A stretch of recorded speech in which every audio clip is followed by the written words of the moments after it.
Chapter 1521. When those invisible entities said that they wanted to capture Reneedle, conflict was already unavoidable.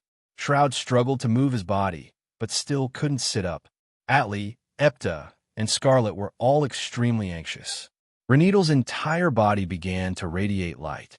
She shouted first, "Law behemoths serving the Overlord of Radiance, please lend me a hand." Boundless light erupted into the sky, but not a single law behemoth appeared. Reneedle's expression changed and asked, "Shroud, what's going on?" Shroud replied in surprise, "I'm not sure either." The light around Reneedle's body was becoming dimmer and dimmer, almost about to disappear.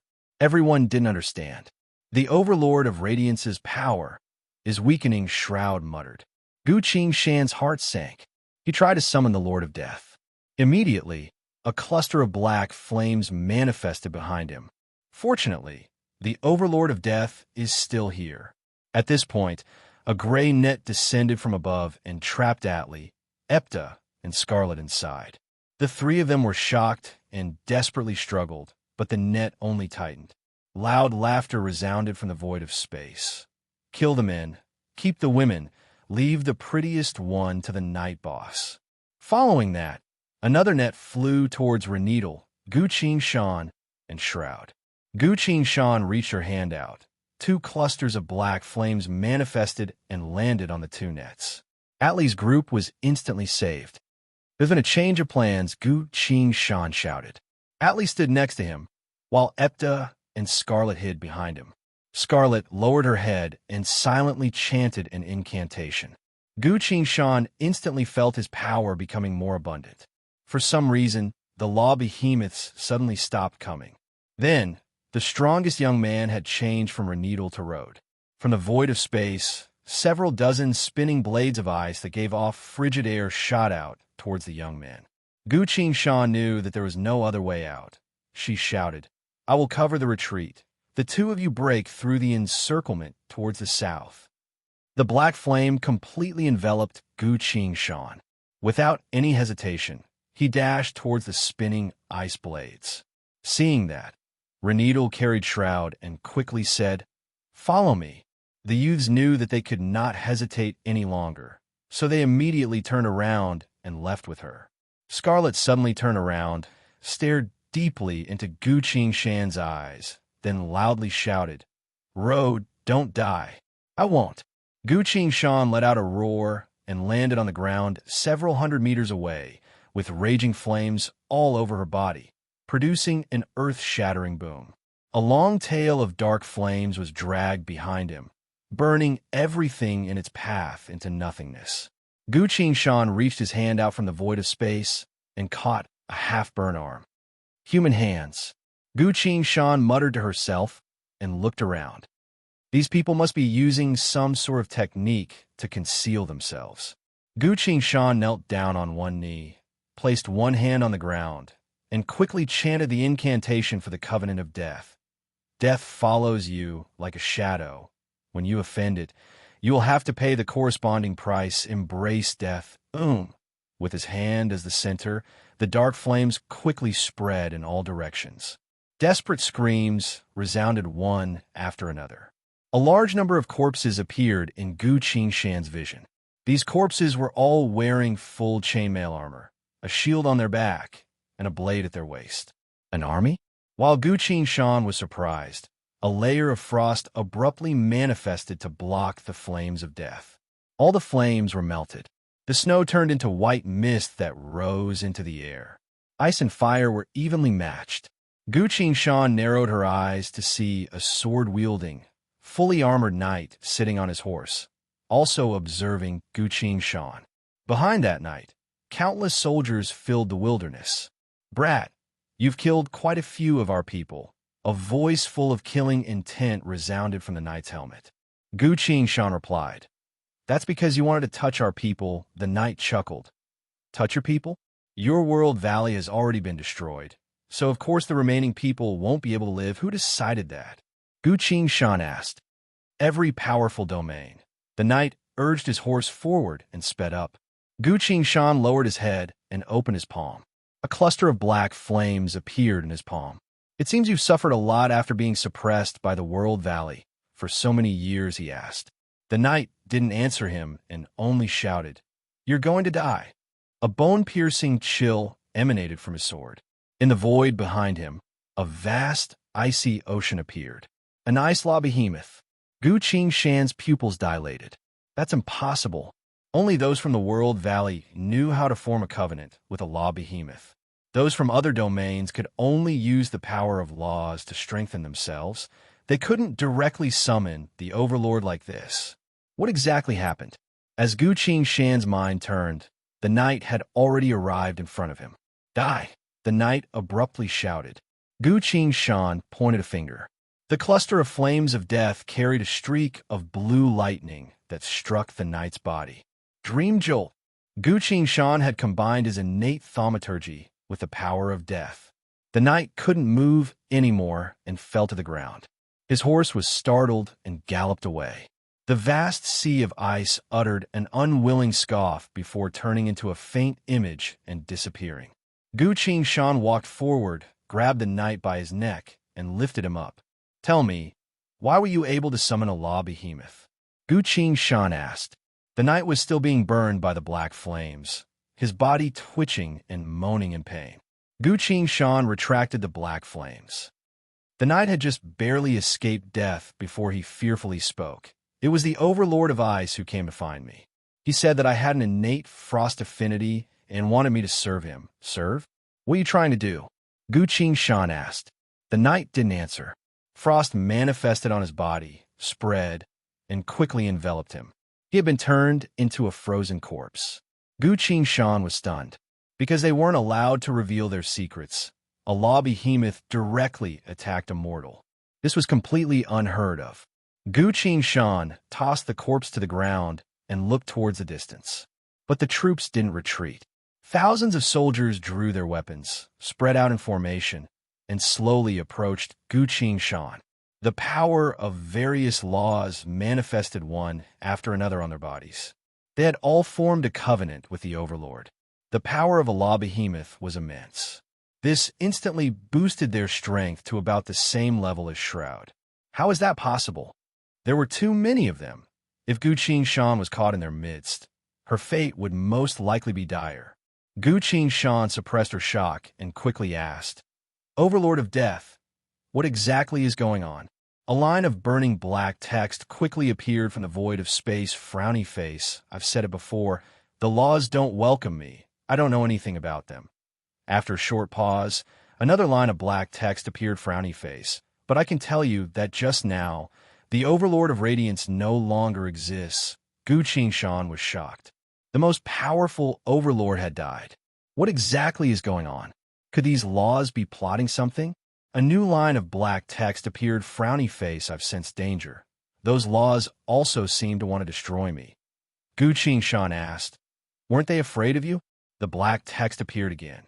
"They might be afraid of me now, but they are unscrupulously forming a connection with living beings, first bestowing power upon them. Then once they resonate with their laws, they would immediately absorb the souls and power of all living beings. Very soon they will surpass me. They can do that? If living beings are being manipulated like that, wouldn't that mean all living beings in this world would go extinct?" Gu Qingshan asked in disbelief. "Indeed, they have broken the original rules of this world, causing everything to fall into chaos," the black text replied. Gu Qingshan fell silent. The Overlord of Radiance had been destroyed. The Overlord of Death had also sensed danger. The apocalypse had yet to arrive, but this world was becoming increasingly dangerous. Gu Qingshan sighed and asked, "Only death can bring you power?" "Indeed," the black text replied. "Most likely, you had already predicted this situation. That's why you were looking for a contractor, is that right?" Gu Qingshan asked. "Indeed, I am the guide to the end of all living beings, the guide to that slumbering world. If it weren't for the fact that my existence was threatened, I wouldn't have spent the effort to ally with living beings," the black text replied. Gu Qingshan looked at the other side. Rows of soldiers were surrounding him. Boundless power of laws was flowing from their bodies. What exactly are the other law behemoths trying to do? Why are they fighting for population?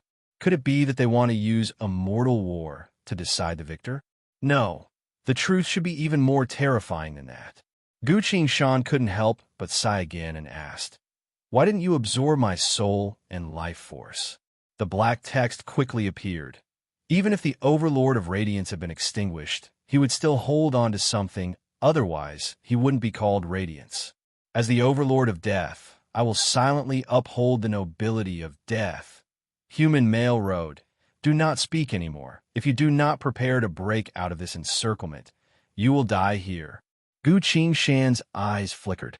Countless soldiers had surrounded the tree and were charging towards Gu Shan. Die! Kill him!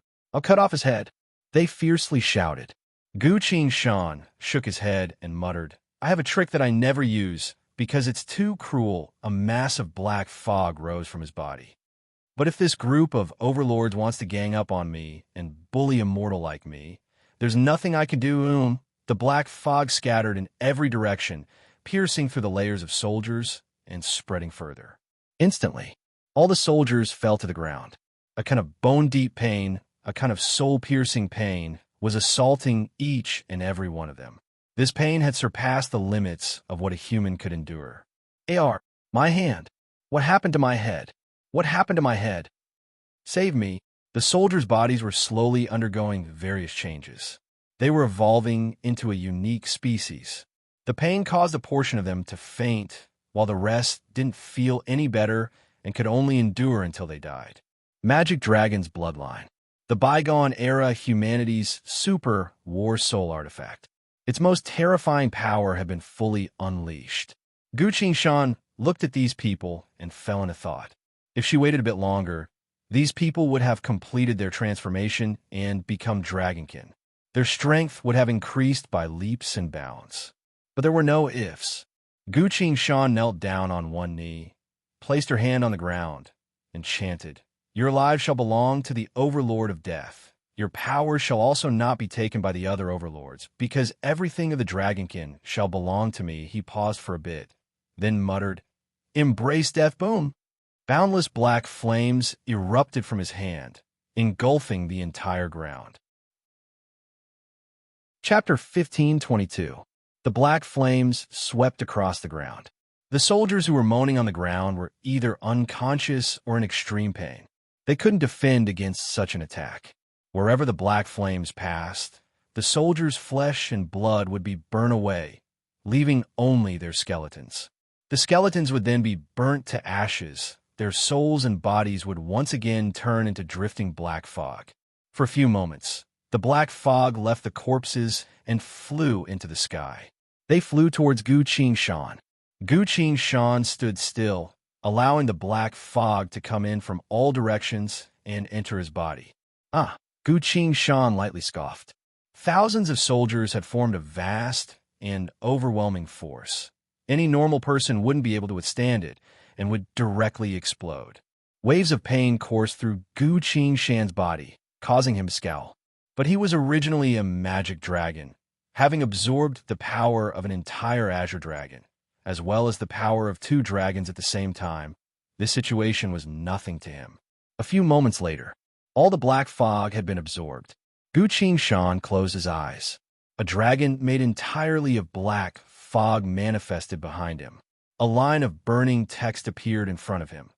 Dash final soldier remaining, hiding 3,900 meters underground in the southeast direction. Gu Shan muttered. The dragon behind him suddenly swooped down and landed on his body. Following that, he turned into a several hundred-meter-long dragon that shot to the sky. The giant dragon with sharp black scales all over its body flew to the southeast and slammed into the ground. Rumble, rumble, rumble. The ground trembled. A cluster of black fog rose from the ground and silently entered the black dragon's body. Dark Magic Dragon muttered in satisfaction. The burning text appeared again, asking in confusion, "Why did you put so much effort into killing a single soldier?" Dark Magic Dragon turned back into Gu Shan. He released his inner sight to scan the surroundings. Sure enough, there weren't any survivors. Because a dragon descendant grows very quickly, I don't want to wait until later to deal with this problem, he explained. Awa asked, are you afraid that he will kill you after he grows up? No. When a normal human turns into a dragon, the sudden increase in power will cause a psychological imbalance. No one knows what he will do. I can only be at ease if this power is in my hands. Gu Qingshan said. In the past, the magic dragon could have used the power of bloodline to endlessly absorb power from the bodies and souls of living beings. But ever since its birth, it had always been under the control of the bygone-era humans. Furthermore, its soul belonged to the Wraith realm, so it had always been under the control of the Wraith realm, constantly suppressed by the higher-ups of the Wraith realm, not allowing it to grow too much, so it died in the end. If not for this double suppression, no one knew how many lives the magic dragon would have devoured and how powerful he would have become. Later on, this power belonged to Gu Qingshan. He had always sealed the magic dragon's bloodline, not using it easily, because he knew how terrifying and vicious this power was. The wind blew. The land was desolate. All the soldiers were dead. The battle was over.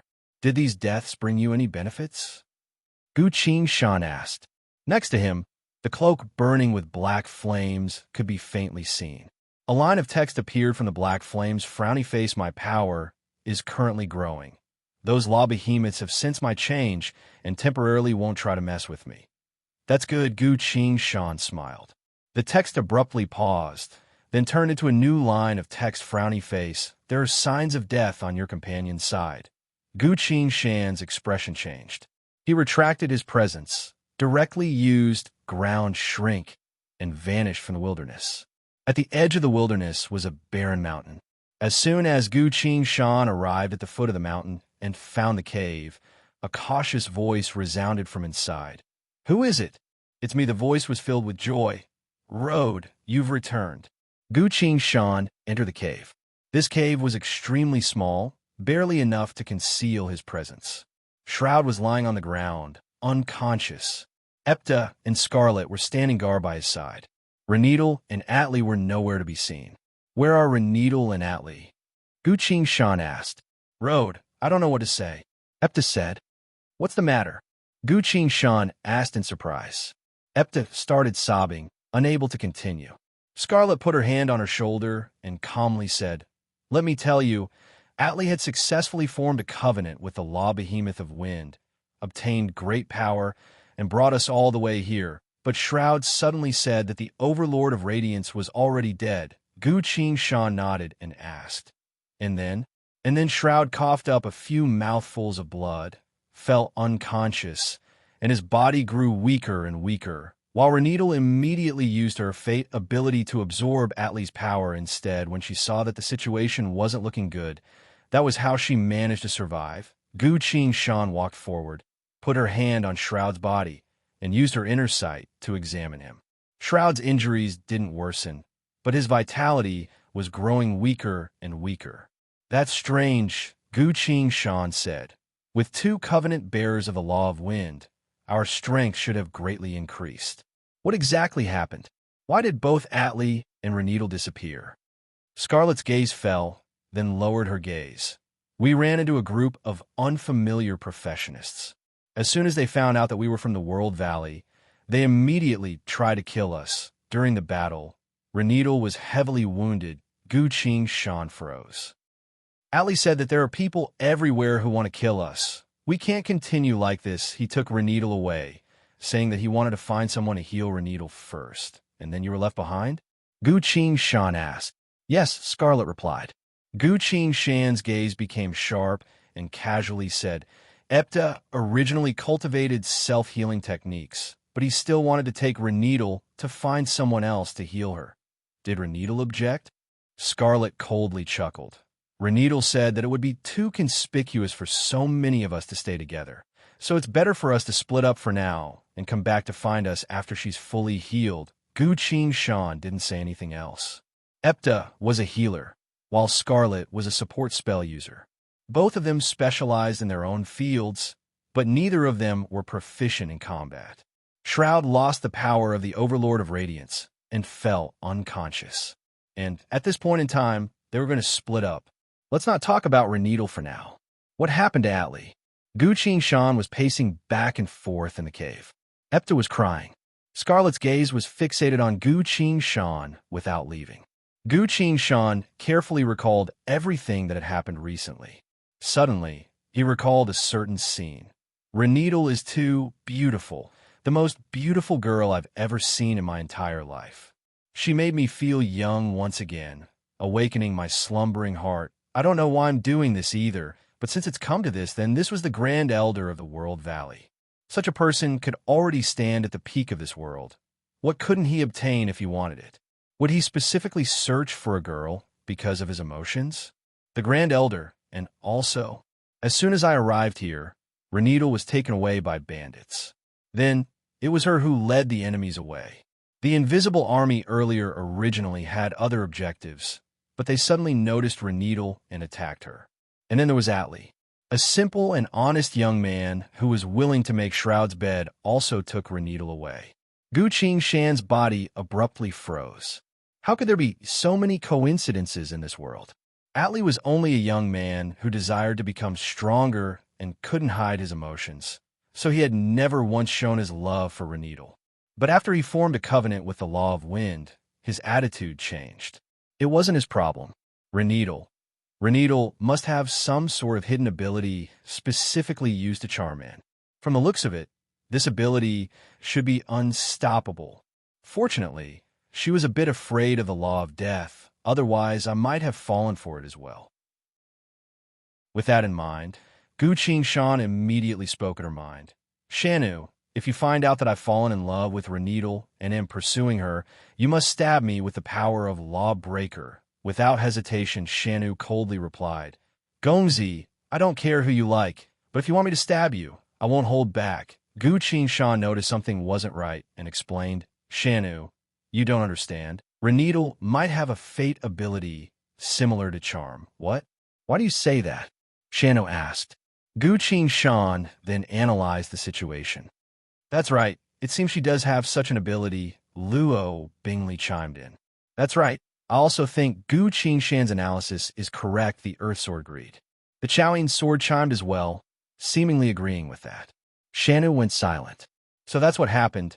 I thought Gongzi had fallen in love with her. Shanu's voice became a bit warmer. Don't worry, Gongzi. I won't let that demoness seduce you. Nor will I hurt you. Very well. I'll leave this to you, Gu Shan said. Then, he thought about what had happened recently. When the law lost its effect, Renedal directly abandoned Shroud and even called for someone to kill him. Just now, when the Overlord of Radiance died, Renedal abandoned Shroud and took Atli away. This woman even stole Little Dusk's power. If I didn't show up, Little Dusk would have already died. Gu Shan's eyes were filled with killing intent. Grand Empress of the Pantheon, originally, out of respect for the strong, I didn't use any assassination methods. If that's the case, while Gu Shan was silently thinking, Epta suddenly called out, Road, Shroud is about to die. The Bookseller's House website. Chapter 1523. Gu Shan turned to Shroud. Shroud was no longer breathing. His heartbeat was also becoming weaker and weaker. Gu Shan released her inner sight to carefully observe Shroud's situation. In truth, Shroud's injuries were already recovering, and there weren't any other wounds on his body. Why is he dying? Gu Shan was confused. Epta, you're a healer. Do you have any clues? He asked. I don't. Epta's expression was full of despair. He's clearly getting better, so why is his vitality getting weaker and weaker? I really don't know. Gu Shan tried releasing several healing hand seals, but none of them worked. This time, he was truly confused. Death? Gu Shan suddenly asked. Overlord of Death, do you know what's going on with this friend of mine? A line of black flames quickly manifested from the void of space. Frowny face. I can sense that a part of his soul is currently within the world of laws, most likely within the Overlord of Radiance's palace. The Overlord of Radiance had already been extinguished. His palace had also been closed. You must go to the world of laws and find out what happened in order to save him. Gu Shan immediately replied, All right, but I don't know how to get to the Overlord of Radiance's palace. I can take you there, the Black Flames wrote. Thank you very much. Gu Shan stood up. and was about to leave when she recalled something. Even if Shroud's situation was extremely dire, this matter had to be dealt with before it was too late. Epta, Scarlet, I'm going to the world of laws to search for the other part of Shroud's soul. But once I leave, Shroud's body will be left here without any ability to resist, Gu Qing-shan said with a serious expression. The two girls were surprised. Do you have a solution? Scarlet asked. Yes, at least one of you needs to form a covenant with the Overlord of Death. That way, you'll be able to fight and protect Shroud, Gu Qing-shan said. Epta hesitantly said, but I've always only known healing techniques. I've never killed anyone. And the same goes for Big Sis Scarlet. Furthermore, she didn't continue. But both Gu Qing-shan and Scarlet understood what she meant. To form a covenant with the Overlord of Death, one must kill 30,000 living beings in a single day. This was something that Epta and Scarlet couldn't do at all. Their lives would be taken by the Overlord of Death. This was courting death. Gu Qing-shan agreed. But now, I need to save Shroud's soul, so I can only rely on them. Gu Qing-shan softened her voice and said, Don't be afraid. It's just 30,000 heads. I can actually help. It won't be a problem at all. Epta was frightened by these words and didn't know what to say for a long time. Scarlet appeared to be struggling, then suddenly asked, Road, do you think someone will attack us? Gu Qing-shan sneered. Of course, although Renidal is left, our situation will not improve. Scarlet paused briefly, then said, I'll sign it. Epta opened her eyes wide in shock. Big Sis Scarlet? Gu Qing-shan also turned to Scarlet. Scarlet shook her head. I used to desire to be a party leader, so I've been practicing the war support technique to lead an entire party in battle. But now, it seems our world valley will no longer have any parties. I have to save you, as well as myself. Following the summoning ritual that she had learned, she knelt down on one knee and muttered, I, Scarlet, sincerely request the contractor of the world spirit, Road, to introduce me to the Overlord of Death. Gu Qing-shan had a look of appreciation in his eyes. Unafraid of death, decisive and decisive. Such qualities aren't often seen. He looked down at the girl. The girl's appearance wasn't particularly outstanding, but there was a sense of heroism in her eyes, as if she wasn't afraid of any difficulties. Gu Qing-shan then muttered, Venerable Overlord of Death, I, Road, hereby introduce you to a new contractor. Are you willing to show your benevolence and form a covenant with this mortal, allowing her to borrow your power? A cluster of black flames appeared in the void of space. I allow it. The black flames manifested out of nowhere, enveloped Scarlet, and directly took her away. One breath's worth of time later, Scarlet reappeared. However, her expression was a bit strange. What's the matter? Gu Qing-shan asked. It's nothing. Scarlet hurriedly replied. You've formed a covenant. Yes, very well, then I'll be going. If there's an enemy attack, you only need to hold them off for a bit. I'll immediately return. After saying so, Gu Qing-shan clenched his fist. An invisible power began to surge from his body. Blessing of the past worlds. Instantly, he left the cave and entered the world of laws. Scarlet stood still, her expression fluctuating. Big Sis Scarlet, are you okay? Epta asked in concern. I'm fine. Epta, I remember that during your birthday, you once prepared a bit of liquor for the elders. Scarlet replied. Ah, I did. Epta replied. Do you still have any? Scarlet asked. Yes, the elders didn't drink much at the time. There were still 7 to 8 bottles left, Epta replied. Give it to me. I have use for it. All right, I won't drink it anyways. Scarlet accepted the liquor, took out one of the bottles, and held it in the air. The bottle disappeared in an instant. Huh? What's going on? Epta was surprised. Scarlet answered without changing her expression. To provide for the Overlord, she opened another bottle of wine and took a sip herself. Big Sis, when did you learn to drink? Epta was still surprised. This was the Overlord's idea. He designated liquor as a catalyst that would allow the contractor to better harmonize with the law of death, allowing them to utilize its power beyond their expectations, Scarlet replied. Scarlet drank one mouthful, then another. As I drank this liquor, I feel like my power of death has grown a bit stronger. Seems like it's true. The Overlord of Death wanted someone to drink with him. Drinking alcohol can, to a certain extent, resonate with the law of death. This is truly unimaginable. At this point, a commotion could be heard from outside the cave. Seems like it's this cave. That's right, we're going to kill the brats inside. Let's go, someone was talking. Scarlet's gaze became sharp. Sure enough, as Rhode expected, someone really did come looking for them. Who was it that leaked our whereabouts? Rhode wouldn't. He's currently saving Shroud. Was it Reneedle? Or Atlee? Why would they do this to us? Scarlet felt anger rising in her heart. Several professionists were already standing at the entrance of the cave. Aha! Sure enough, it's just a few brats, one of the professionists smiled. When the other professionists saw that there were only 2 girls and a boy lying on the ground, they calmed down. I really can't bear to kill these 2 little girls right away, someone laughed. Epta was so scared that she retreated and hid behind Scarlet. Scarlet didn't say anything else, simply raised the bottle and drank the entire bottle in one go. Clang! She threw the bottle to the ground. Death is a sweet dream. Once you fall into it, you will never be able to wake up. Scarlet chanted an incantation, then manifested a cluster of black flames in her hand. Embrace death. Endless black flames surged forward like a tidal wave towards the entrance of the cave. Ho! The professionists had nowhere to dodge and were instantly burned to ashes by the black flames. Scarlet didn't stop there, so she tapped the void of space with both hands and chanted, I can sense your existence. Come, slumbering guardian of death. The void of space opened. A cluster of black flames turned into a bird that lightly landed in front of Scarlet. Flying Bird observed Scarlet and said, I am the servant of the Overlord of Death. I really must say, your talent in death isn't any weaker than Rhode's. Scarlet's face was flushed red as she opened another bottle of liquor. I could be even stronger. Stop. You're really going to get drunk if you keep drinking, Flying Bird hurriedly said. Gu Qingshan was flying through the chaotic world.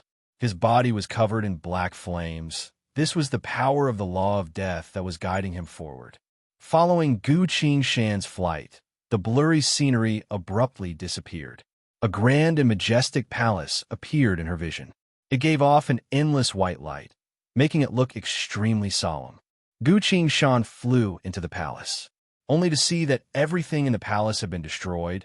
The statues were also broken and scattered all over the ground. A single person was sitting at the center of the palace. Shroud. He was staring at the statues blankly. Shroud, what's the matter? Gu Qingshan asked. Shroud replied, I'm fine, I just haven't thought through something. What is it? If you don't return now, your body will die. Hurry and come with me. Gu Qingshan said. Shroud shook his head and sorrowfully said, I don't understand. The law of radiance illuminates all things and causes all laws to grow. So why was it surrounded by so many laws and destroyed in the end? He turned around and looked at Gu Qingshan. Rhode, the laws are attempting to absorb power from radiance and divide the entire law of radiance. It was clearly the law of radiance that helped them grow stronger, but they plotted against the overlord of radiance instead. Listen. Shroud tapped the void of space with his hand.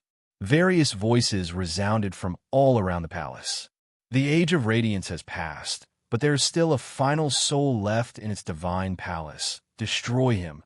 I'll break down the power of the law of radiance. No, you're too weak. The power of radiance will make you explode. Let me do it. Be careful. No one will be able to endure that power. Indeed, don't be greedy when breaking it down. Take as much as you can according to your own abilities. Hurry. Put in more effort. These were clearly the voices of the law behemoths. Gu Qingshan silently listened for a while. Shroud's expression was full of sorrow. The light around his body was becoming dimmer and dimmer. Gu Qingshan sighed and said, Let's return first. You don't understand. I am the final soul of the law of radiance. Once I leave, this divine palace created purely from the law of radiance will be divided among the other laws, Shroud replied. Gu Qingshan shrugged. So you're just going to cry here? Shroud paused. They all believe that the law of radiance is a matter of the past. What do you think I should do? He asked. Don't worry about what they think, and don't worry about what I think. But do you think you should take revenge? Gu Qingshan asked him in return. Shroud froze. Don't worry about what others think, Gu Qing Shan sincerely told him. You are the final host of the Law of Radiance. What do you think you should do? Should you allow your radiance to be destroyed forever, or should you act like a man, stand up, and do something? Shroud fell silent. A few moments later, he muttered, If there were no other radiance in this world, I would be the only radiance. The light around his body abruptly erupted, gradually filling the entire divine palace. Chapter 1524. Shroud stood at the center of the divine palace, his radiance growing more and more blinding. He walked up to the ruined statue, knelt down on one knee, and chanted an incantation. Radiance, divine artifact, I summon you in the name of the final ray of radiance. If you are willing to follow me, then we still have hope. If you are unwilling, when the law of radiance is completely destroyed, I will proceed on my own. After saying so, he silently waited. A few moments later, nothing happened. Shroud sighed and stood up. All right, then I'll have to go alone. Before he finished speaking, the broken statues suddenly exploded, turning into specks of golden light that condensed into a golden book out of thin air. The Book of Prophesied Destinies. Shroud was still a young man, so he exclaimed in surprise. The book flipped open, displaying lines of text in front of him. Shroud quickly finished reading, hugged the book close to his chest, then told Gu Qing Shan. We can leave now, Gu Qing Shan asked. What about this divine palace? Shroud patted the book and replied, It's fine. The origin of the law of radiance is contained within this book. This divine palace is now nothing but an empty shell, used to temporarily deceive those law behemoths. He held Gu Qing Shan in one hand, opened the book with the other, and chanted, Return to the mortal realm. The golden book gave off a cluster of light that enveloped the two of them. Instantly, the two of them disappeared. Inside the cave, Gu Qing Shan suddenly appeared. You're finally back, Epta's voice resounded. Gu Qing Shan turned around, only to see Epta holding Scarlet in her arms, sitting next to Shroud. Epta was quite careful, as she had set up a small isolation barrier around her body, which could be used to stop simple prying and attacks. Scarlet remained motionless in her arms. What happened? Gu Qing Shan's heart sank and hurriedly asked. Some people came. Scarlet killed them all, Epta replied. Did she run out of power? Or is she wounded? Gu Qing Shan asked. She drank too much, Epta replied. Gu Qing Shan was surprised. Epta then told her what had happened. Gu Qing Shan slowly understood. How did things turn out like this? If that was the case, then the one who caused the law of death to become addicted to alcohol was actually him? At this point, Shroud slowly opened his eyes and struggled to speak. Hurry, we need to leave. His injuries hadn't healed yet, so it was still difficult for him to move. Will those law behemoths chase after us? Gu Qing Shan asked. Shroud quickly replied. Indeed, they had originally intended to divide the origin power of the law of radiance among themselves, but soon found that the divine palace's power had completely disappeared. Gu Qing Shan sighed. Not good, Shroud replied. It really isn't good. They will definitely come to this cave, so we need to flee right now. All right, let's go. Gu Qing Shan carried Shroud on her back, while Epta hurriedly carried Scarlet as well. Wait, Shroud suddenly called out. What's wrong? We have to leave quickly, Gu Qing Shan said. But why don't I see Reneedle and Atli? Shroud asked in confusion. Gu Qing Shan froze. Epta was also speechless. Everyone knew that Shroud and Reneedle were a couple. They'd been together for so many years, and it was Shroud himself who saved Reneedle. But just now, when the Overlord of Radiance was about to disappear, Shroud was trapped in the Divine Palace of Radiance, seemingly on the verge of death. But Reneedle had already left. Atli had formed a covenant with the Law of Wind, and Reneedle had left with him. Gu Qing Shan was a bit hesitant. In theory, she should have told Shroud about Reneedle right away. But Shroud's injuries hadn't fully healed yet, so suddenly hearing such news would most likely deal a heavy blow to him, if it affects his body. While Gu Qing Shan was hesitating, Scarlet slowly woke up and said with a drowsy expression, The Whirl Valley is completely done for. The most promising Shroud is also done for. Atli felt that we were burdens, So he took Reneedle and ran away. There's nothing we can do. There's really nothing we can do. We can only raise our glasses and burp. Scarlet let out a small hiccup, then buried her head in Epta's chest and fell asleep again. The air suddenly became silent. Guqin Shan had no choice but to continue. Shroud, don't listen to Scarlet's nonsense. In truth, if we all stay together, we'll be too big of a target. So splitting up and running away is the correct choice. Shroud took a deep breath and said, Reneedle's plan is correct. If she follows us right now, it will only put everyone in more danger. His voice was a bit cold. Guqin Shan couldn't tell what he was feeling, only feeling that he seemed to be very distant from everyone else. But this can't be helped. Anyone who runs into Reneedle would not end up well. Shroud hesitated a bit, then struggled to raise his hand. A golden book appeared in his hand. The book opened. A small, round pendant flew out and hovered in the air. Road, where this pendant, it will allow its light to conceal our tracks, Shroud said. Guqin Shan received the pendant and carefully observed it.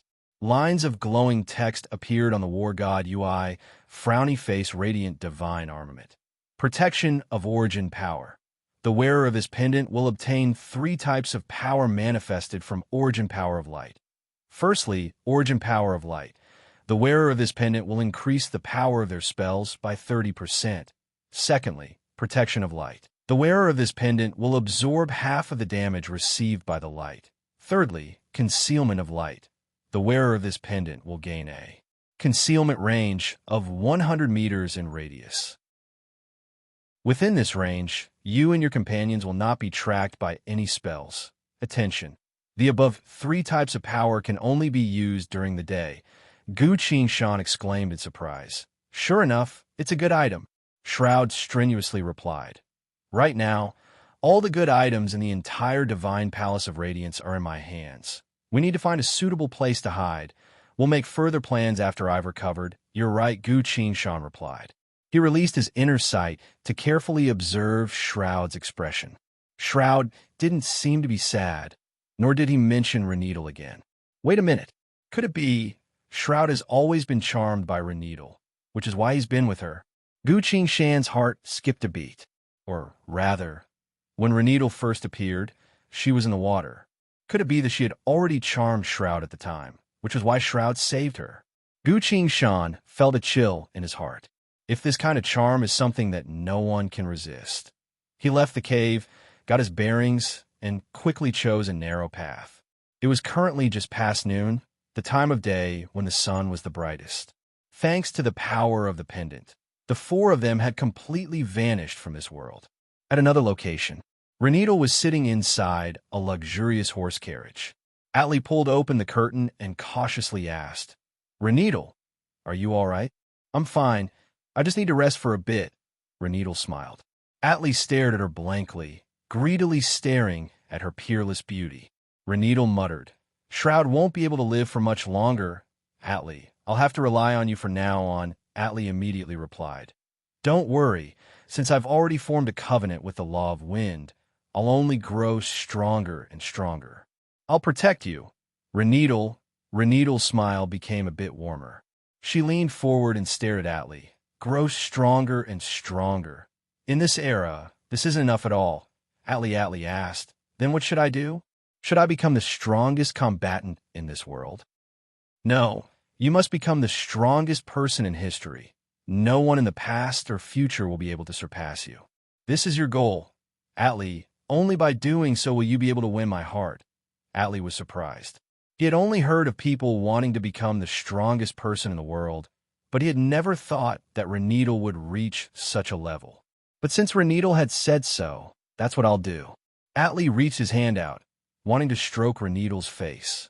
Reneedle lightly caught his hand and asked, What I've asked, can you do it? Reneedle, for you. I will do it, Atli replied. Reneedle nodded in satisfaction. All of a sudden, the world around them disappeared. The world of laws abruptly manifested.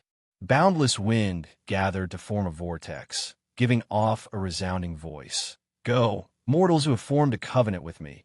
You must travel the mortal realm and find the newly born overlord of radiance. He carries countless treasures on him.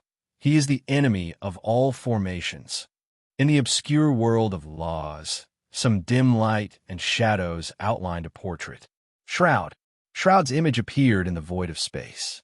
Go, find him, kill him, take back all of his treasures and origin power. All laws shall reward you for this. The law behemoth of wind roared in anger. Chapter 1525. The image of Shroud was manifested in the void of space. Reneedle glanced at Shroud's image, then looked around, only to see that the entire world of laws was filled with mortals. These mortals had all been brought into the world of laws from every corner of the world. They had all formed covenants with the law behemoths and were able to use the power of laws. A few moments later, all of a sudden, countless law behemoths roared at the same time, declaring to the mortals, "We have sealed off the space from now on. No one is allowed to teleport or fly until this remnant of radiance is found." With that, the world of laws slowly disappeared from the mortals' eyes. Atli and Reneedle returned to reality, still on the horse carriage. "Atli, what do you think?" Reneedle asked. "Kill Shroud." Aside from the Overlord of Death, all the other overlords had declared this at the same time. "Kill Shroud? Isn't he about to die? Could it be?" Atli stuttered, as if he couldn't face it. He turned to Reneedle and was shocked. Despite how beautiful Reneedle was, her current expression was still terrifying enough to make anyone's heart skip a beat. "Atli, what do you think these law behemoths are trying to do?" Reneedle asked. Atli blankly replied. "They want to kill Shroud," Reneedle said in irritation. "The law behemoths are clearly so powerful. Why don't they kill them themselves instead of borrowing the hands of mortals to kill Shroud?" Atli thought for a bit, then shook his head. "I'm not sure either." A hint of disdain flashed through Reneedle's eyes, but she still smiled and said, "I'm guessing that Shroud has something that prevents these law behemoths from finding him." Atli nodded. "That's right, they just said that Shroud has countless treasures on him." Reneedle fell silent. Atli thought for a bit, then excitedly said, "Shroud is definitely still in that cave. Even if he left, he shouldn't have gone too far. How about we chase after him?" Reneedle didn't say anything and suddenly reached her hand out. There was nothing in his hand. How regretful. I remember that Red Wraith had an ability that allowed him to find the target of his thoughts, but to save Shroud, I had no choice but to give up Red Wraith's ability. Reneedle muttered to herself. She carefully recalled what had happened recently, and her heart was filled with endless annoyance. Damn it, why was he so impatient? On one matter, he changed his attitude too quickly, so much so that he neglected the trajectory of fate. For someone like Shroud, even if he was on the brink of death, he would still be able to escape and rise from the ashes. Otherwise, why would he be called the leader of the new generation in the World Valley? The next time he encountered something, he couldn't be so indecisive. Reneedle closed her eyes, and a figure appeared in her mind. Red Wraith. Although this person was an enemy, he was always calm when it came to facing enemies and adapting to changes. He was like the calmest hunter. Even when she used that ability and was about to eat him, he still calmly called himself the 7th best swordsman in the world, successfully making her hesitate. Reneedle clenched her fists. Why can't I face the same problem as him? A truly powerful person would never be an indecisive opportunist, Reneedle muttered to herself. Her gaze became a bit more forceful. Reneedle, what do we do now?" Atli asked. Reneedle turned to look at Atli. There were many people who could form covenants with law behemoths. Then what about Atli? He wasn't as talented as Shroud. In fact, he wasn't even as talented as Road. Although the law of death was detestable when everyone was fleeing, Road was at least brave enough to stay behind and cover everyone's retreat. Reneedle sighed, picked up the cup of tea on the table, and took a sip. "I can't continue like this. From now on, I need to think carefully before making any decisions." After silently thinking for a while, Reneedle suddenly turned to Atli. "Atli, do you think we'll be able to catch up to Shroud's group if we return now?" she asked. "Shroud is still injured, so even if they left the cave, they wouldn't be able to go too far. Our horse carriage has the support of wind breath, so it should be no problem at all," Atli replied. "Atli," Reneedle smiled and asked, "For my sake, would you dare to act against Shroud?" Even though he had already prepared himself, Atli was still trembling in fear. As soon as he uttered a single word, Reneedle had already reached her hand out and lightly stroked his face.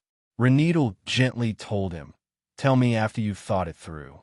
Remember, you only have one chance." Atli's mouth went dry. His throat trembled a bit, feeling that his hesitation had already been tossed to the back of his mind.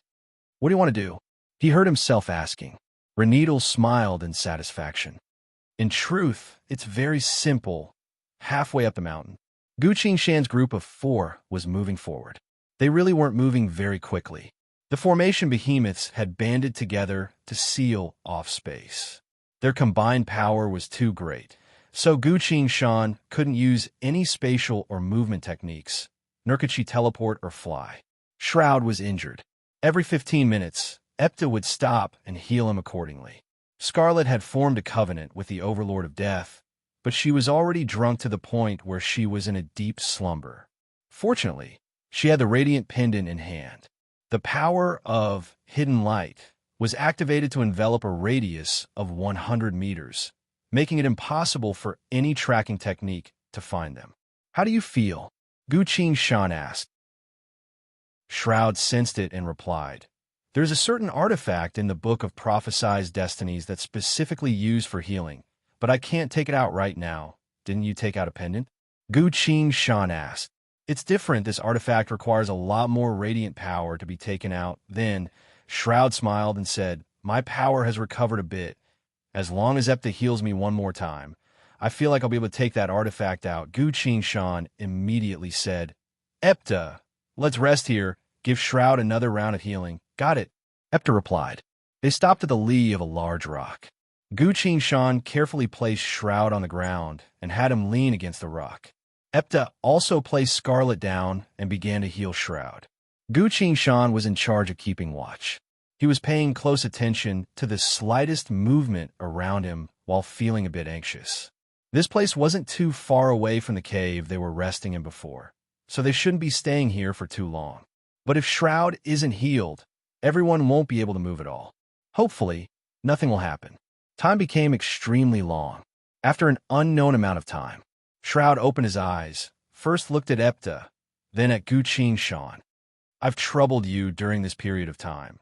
Saying so, he opened the Book of Prophesied Destinies and took out a sphere that gave off a warm white light. "Radiance, heal my wounds. I am your companion," Shroud muttered in a low voice. The sphere abruptly gave off an intense light that shot straight to the sky. "This is a bit too eye-catching. We'll have to leave right away," Gu Qingshan scowled. Before she finished, the light that shot up to the sky had drawn the light of the entire sky. This sea of light poured down from above, completely enveloping Shroud's body. "Ugh!" Shroud moaned in pain. He laid on the ground with both eyes closed.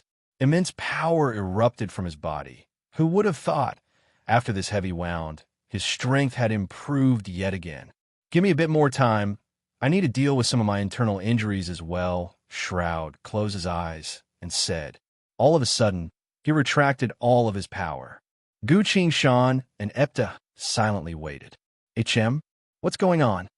Scarlet rubbed her eyes and sat up. She was woken up by the commotion earlier, so she had an uncomfortable expression on her face. "Shroud is finally going to recover." Epta hugged her and happily told her. Gu Qingshan suddenly turned to look down the mountain, only to see a horse carriage appearing at the foot of the mountain, quickly making its way up. "Shroud caused too much commotion just now. Someone still noticed us," Epta said. "You guard Shroud and Scarlet. I'll repel them," Gu Qingshan said. He was ready to fight. At this point, Scarlet staggered to her feet and leaned on Gu Qingshan's shoulder. "Count me in if you want to fight." "Can you?" Gu Qingshan glanced at her. "Ask Epta. The power of death I obtained isn't any weaker than yours," Scarlet replied. Gu Qingshan turned to Epta. Epta nodded. "All right, let's go together." Gu Qingshan was glad. "Finally, we have a helper." Scarlet resolutely nodded. Soon enough, the horse carriage approached them. The carriage stopped at a safe distance. The carriage door opened. Atli stepped out. Atli, Gu Qin Shan muttered in a low voice. Hello, Road. Atli's gaze went past Gu Qin Shan and fell onto Shroud. Shroud was lying on the ground, completely lifeless and motionless. He's not dead yet, Atli asked. Scarlet couldn't help but shout. Bastard Atli, he's Shroud, your friend. What kind of tone is that? Boom. Black flames erupted from her body. A black bird landed on her shoulder, staring straight at Atli. If you use that tone to talk to us again, I'm going to kill you, Scarlet declared, full of killing intent. The black bird flew into the sky, then abruptly turned into a several hundred-meter-long giant bird of death that soared through the air. Atli jumped in fright. This level of power wasn't something normal laws could compare to. You also formed a covenant with the Overlord of Death, he stammered. Scarlet stood in the flames and pridefully declared, Humph. Are you saying that only you and the Law of Wind are allowed to— She abruptly stopped, crouched down on the ground, and opened her mouth wide. Atli took a step back, assumed a cautious stance, and shouted, What are you trying to do? Blarg, Scarlet vomited. She vomited for a long while, to the point where tears were already flowing out. Atli froze. What's going on? He couldn't understand the current situation. Gu Qin Shan helplessly crouched down and patted Scarlet's back. How much did you drink? Scarlet breathed heavily and replied, 2 bottles. Gu Qin Shan then asked, How much could you normally drink? I've never drunk alcohol before. I've always been drinking fruit juice, Scarlet honestly replied. Gu Qin Shan was speechless. He picked up Scarlet, placed her next to Epta, then returned to Atli. You want to kill Shroud? Gu Qin Shan coldly asked. Chapter 1526. Kill Shroud? Why would you think I wanted to kill him? Atli chuckled and asked. Gu Qin Shan ignored him and replied, When we were faced with danger, you and Renedal left us behind. I really don't know why you came back this time. Atli shook his head. We're still comrades. I don't want to make things too tense. Give me everything Shroud has on him. Then I'll let you go. Green wind blades flew out from his body and formed a row behind him. One of the blades vanished for a split second. Rumble, rumble. A crack appeared on the ground, extending all the way to Gu Qin Shan's feet. Atli pridefully said, Road, give me everything Shroud has, then you can take Shroud, Epta, and Scarlet with you. Gu Qin Shan looked at him with a strange expression. From the sky, the bird of flames of death descended and landed on Gu Qin Shan's body. The bird turned into boiling black flames that drifted behind Gu Qin Shan's back, then manifested as a long black scythe. Gu Qin Shan grabbed the scythe and said, Where did you get the confidence to make me obediently give you Shroud's things? He lightly tapped his feet and abruptly flew towards Atli. Atli's gaze became sharp and shouted, Slash! Several dozen azure wind blades manifested behind his back to receive the black scythe in Gu Qin Shan's hand. The blue light and black flames clashed and shot straight up into the sky. The light in the sky became chaotic. The intense wind howled and blew the clouds away. Gu Qin Shan rode the wind to retreat, landed where she originally stood, and swung the scythe. I only used 1/10 of my power. If you want to die, I'll grant you your wish with my next strike. Atli took a step back, fearfully staring at the scythe. He could sense that the other party had truly held back. Otherwise, Atli paused briefly, then suddenly said, You forced me to do this. He reached his hand into the carriage and pulled someone out. Renedal. Renedal was tied up tightly and couldn't move at all. Atli put 2 of his fingers together and a green blade appeared in his hand. He placed the long blade on Renedal's neck and shouted, Give me everything on Shroud, or I'll kill her. Gu Qin Shan was stunned. What kind of trick is this? He looked at Renedal. Renedal was looking at the scene on the ground with a surprised expression. Not good. Gu Qin Shan had a bad feeling in her heart and suddenly reacted. Renedal could directly obtain the power of others. Shroud was lying motionlessly on the ground, but Renedal appeared surprised. That could only mean one thing. She replaced Atli's power and tried to draw on Shroud's. She had noticed that Shroud was recovering his strength. Gu Qin Shan's heart sank, then swung the long scythe with all her strength. Intense black flames erupted from the scythe, manifesting into hundreds of black flame birds that flew towards Atli and Reneedle. Atli was shocked and shouted, "Road, you want to kill Reneedle?" He pulled Reneedle in front of him. Before the black flames even reached her, Gu Qingshan had already leapt up several dozen meters away and raised her long black scythe. The scythe howled shrilly as it slashed towards the two of them. At this point, the black flames had also arrived in front of Atli and Reneedle. Darkness enveloped them. Gu Qingshan was inside the darkness, wielding her scythe to claim their lives. It only took him a single breath's worth of time to accomplish this. Reneedle was currently tied up, so it was already too late for her to unleash her fate ability. Her power had also just been converted from Atli's Law of Wind to Shroud's Radiance power, while Shroud was in a miraculous state where he was no longer bound to the laws. For Reneedle, all of Shroud's abilities were currently unfamiliar and couldn't be immediately grasped. This was the only chance to kill her. The intense black flames followed the scythe and slashed down. "No," Atli uttered in despair. All of a sudden, the black flames in the sky disappeared. All the supernatural phenomena had disappeared. A single person stood in front of Gu Qingshan, blocking the black scythe. "Shroud." He spat up some blood and spoke with difficulty. "Road, don't kill Reneedle." Gu Qingshan froze. Scarlet loudly called out, "Shroud, take a good look. The two of them abandoned you, but now they're plotting against you." Before she could finish, a grunt resounded. The thick stench of blood filled the air. Scarlet froze, unable to say anything else. Shroud also turned around. At some point, Reneedle had escaped from her restraints and stabbed Atli's heart with a dagger. "Reneedle!" Atli called out, raised his hand, and manifested a howling blue light.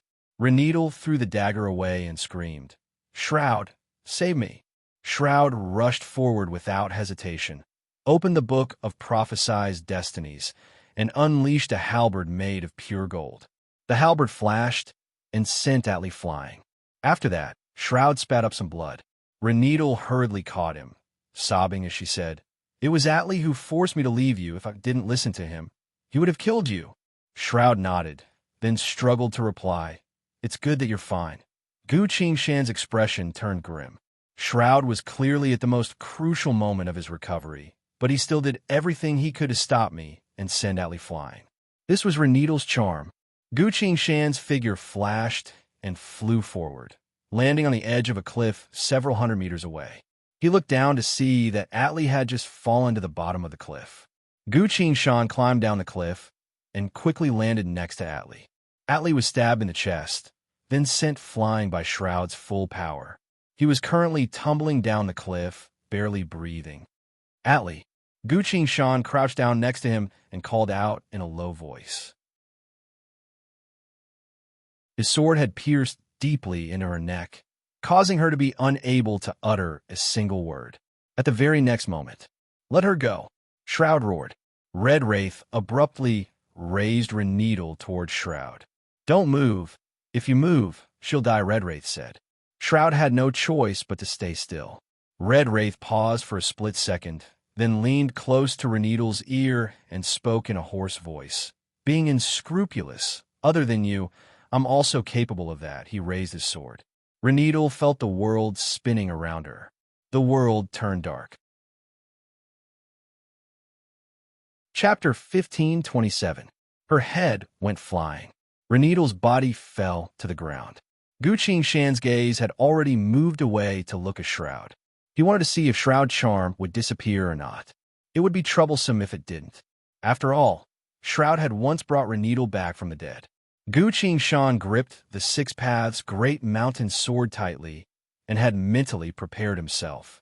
If it really doesn't work, I'll just stab Shroud. At first, Shroud appeared extremely sorrowful, but his expression slowly turned strange. He stared closely at Reneedle's body and muttered, "Why did my love for her disappear?" He noticed that both his emotions and emotions had been tampered with by someone. Gu Qingshan was still acting as Red Wraith, so it wasn't appropriate for her to talk to him, but she silently sighed in relief. If Shroud no longer loves Reneedle, perhaps even doubting the entire matter, then he might be able to find the truth. As Road, he could help him in this matter. While Gu Shan was thinking that, he suddenly noticed something amiss. Shroud, Epta, and Scarlet stood completely still, as if time itself had stopped. The wind had also stopped. The entire world was completely silent, no longer displaying any new activity. Gu Shan sensed something amiss, feeling like everything had been shrouded in a heavy shadow. Who could possibly have restrained an entire world? This is the age of immemorial.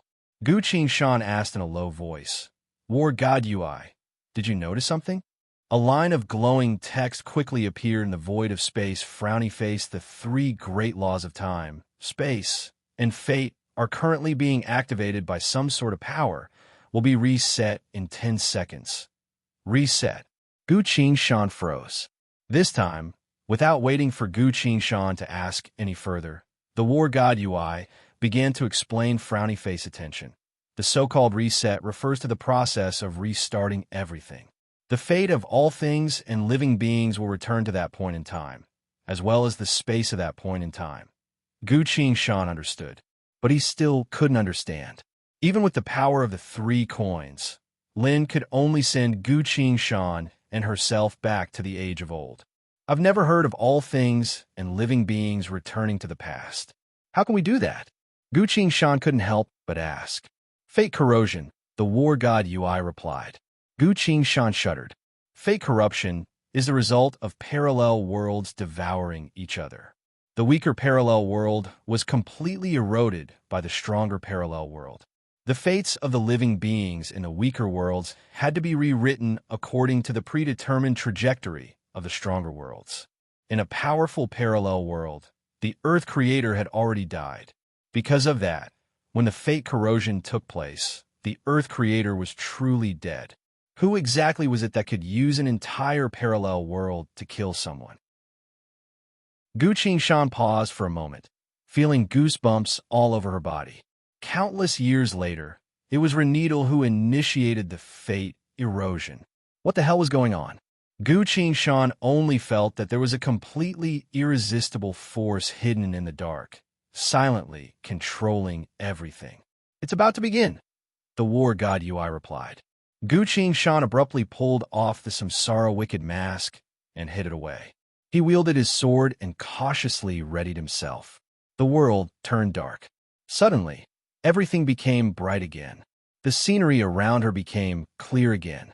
Gu Shan heard someone viciously shouting, "Bastard, I'm going to kill you!" A long saber appeared in his line of sight and slashed towards his neck. The sharp cold gleam struck, but only gave off a clear clang. Gu Shan parried the blade with her sword. Not bad. You managed to stop my attack." The man was wearing a military uniform, grinned wickedly as he pulled his blade back, then swung down again with full force. At the very next moment, his body was suddenly sent flying, whistling past Gu Shan's body. A black halberd appeared where he originally stood, not a single drop of blood on it. "Don't get distracted," Shroud said. Gu Shan looked at him, then at her surroundings.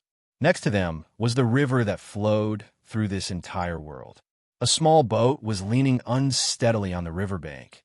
2 groups of unfamiliar people were fighting each other. Atli, Epta, and Scarlet were all here. I don't see Reneedle. Right, I've only just entered this timeline, and Reneedle had only just been abducted. Everything has returned to the very beginning. Gu Shan suddenly recalled the giant corpse's words. Look, we only know that the fish has reached the lower reaches, but we don't know if it had been swapped out, if someone had stuffed something into its stomach, or if there was a ferocious predator following behind it. Gu Shan felt a chill in her heart. She could now confirm that there was something watching over Shroud's fate from the depths of this timeline. Could it be Reneedle? No. If she can control parallel worlds and reverse the 3 great laws of reality, why would she need to search for the so-called strongest person? She's already the strongest. Gu Shan's thoughts quickly turned, but her hands didn't stop moving and continued to fight alongside Shroud. At this point, the law behemoths were still engaged in a chaotic battle, no longer responding to the call of living beings. With Shroud and Gu Qingshan's abilities, it shouldn't be an issue for them to deal with these people. Not too long after, the battle ended. Shroud placed his halberd against an enemy's neck and shouted, "Tell me, where did you take that girl?" The man hurriedly replied, "Don't kill me. After our boss stole your boat, he was already heading towards 100 Marshall City. Without waiting for Shroud to say anything, Gu Qingshan had already decapitated the man." He pointed his sword at another person. It was this person who told the truth last time.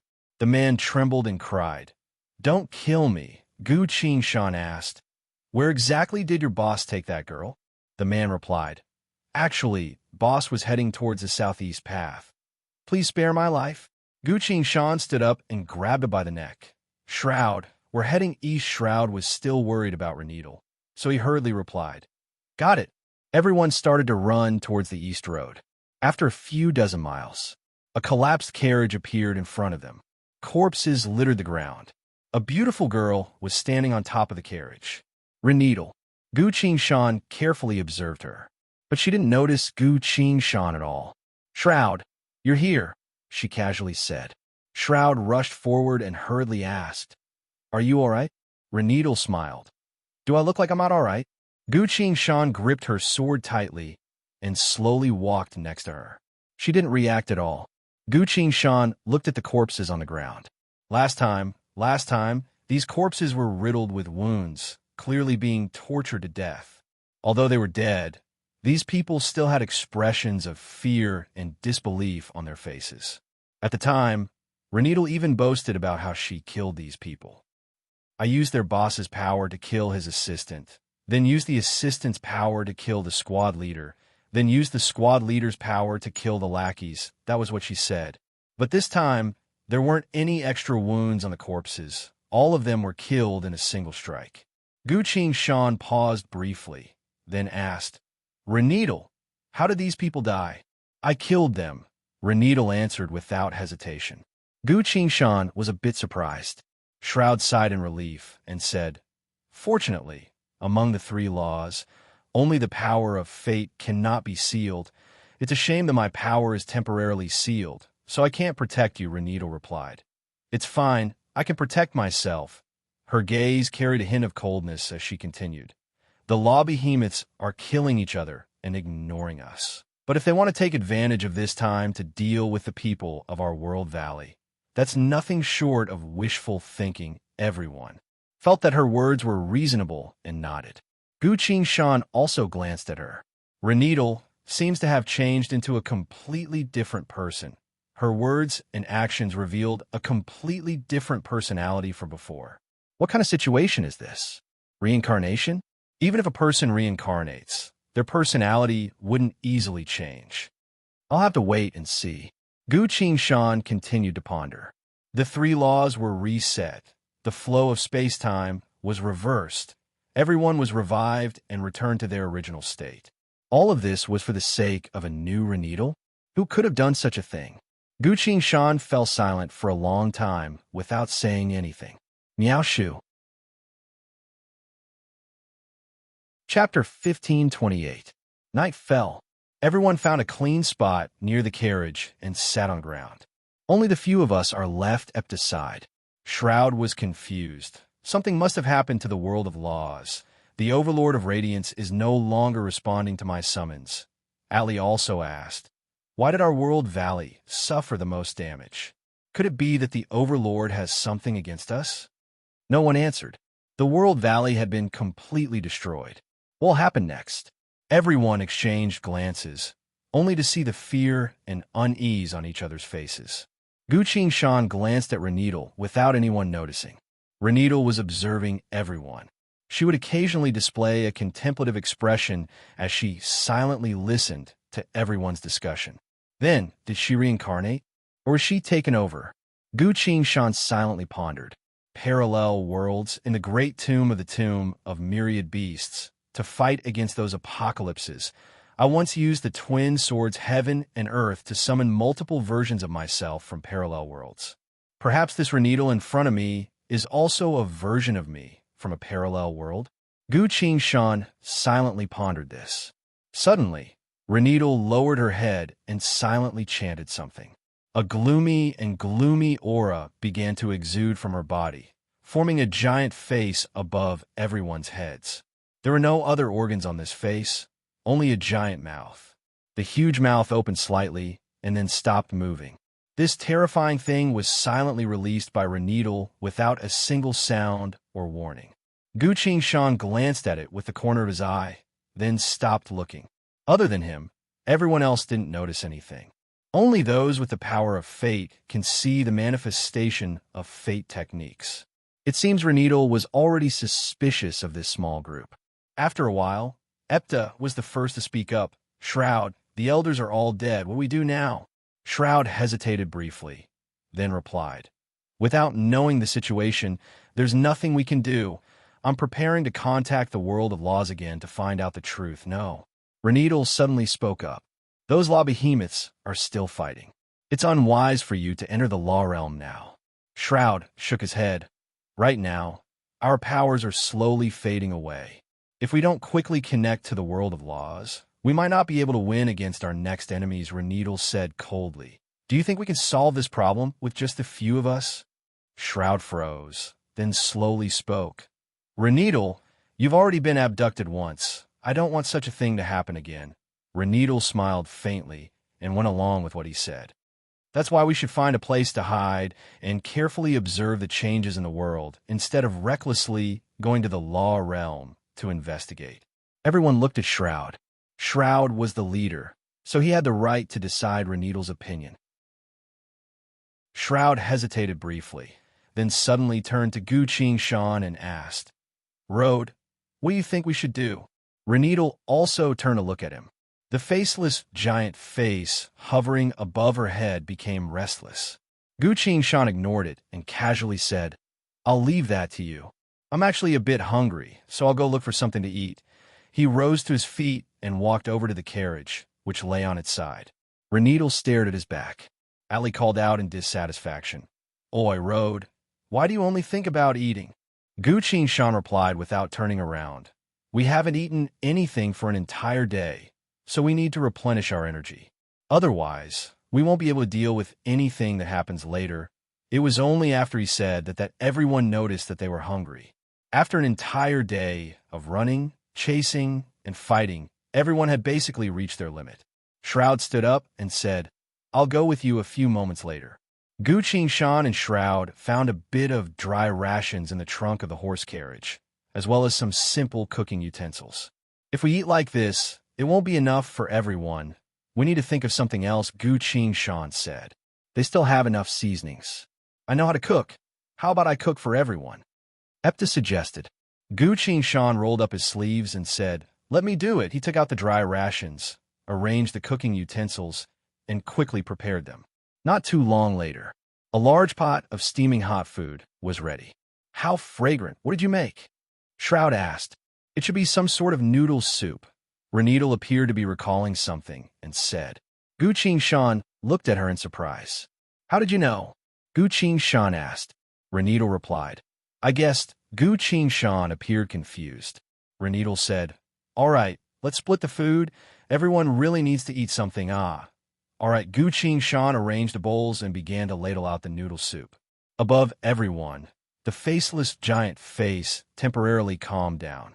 Gu Shan pretended it didn't exist and silently thought about Reneedle's changes. She stopped Shroud from entering the world of laws, released that terrifying thing, then told me the name of the food, repeatedly observed and tested me, which means she remembers what happened earlier. She was suspicious of Road. After all, at the very last moment, when Road rushed down the cliff to check on Atli's situation, Red Wraith immediately appeared. Gu Shan's heart sank a bit. "All right, everyone, come and eat." He called out to everyone. By this time, the sky had already darkened. Everyone gathered around and quickly finished eating. After that, the group didn't know what to do. Shroud walked up to Reneedle and whispered something to her. Reneedle sternly replied, "The entire World Valley has been destroyed. Do you really think you're strong enough to enter the world of laws to see the truth?" Shroud was retorted again and could only give up. Reneedle then said, "Road, Shroud has always been disregarding his own life. You need to convince him. Gu Shan was startled, then replied, Shroud is our leader. How would I dare to convince him? Reneedle was still staring at him. Gu Shan scratched his head and said, But he always listens to you. We'll do whatever you say. Reneedle's gaze calmed down and said, There's a forest over there. Let's rest there and wait until morning. Everyone, let's go, Shroud said. Everyone quickly responded. That night, the group of 6 stayed in the forest. No one passed by the forest, and no one tried to provoke Reneedle. Everything was fine, but today was the first day of their escape, so no one could sleep. Epta and Scarlet stayed together. Atli and Rode were asking Shroud about forming a covenant with a law behemoth. Reneedle was cultivating by herself. The giant face was still hovering above everyone's heads, not moving at all. After midnight, Reneedle suddenly stood up and headed out of the forest. Where are you going? Shroud chased after her and asked. My stomach isn't feeling well, so I'm going to relieve myself. Don't you dare peek, Reneedle replied.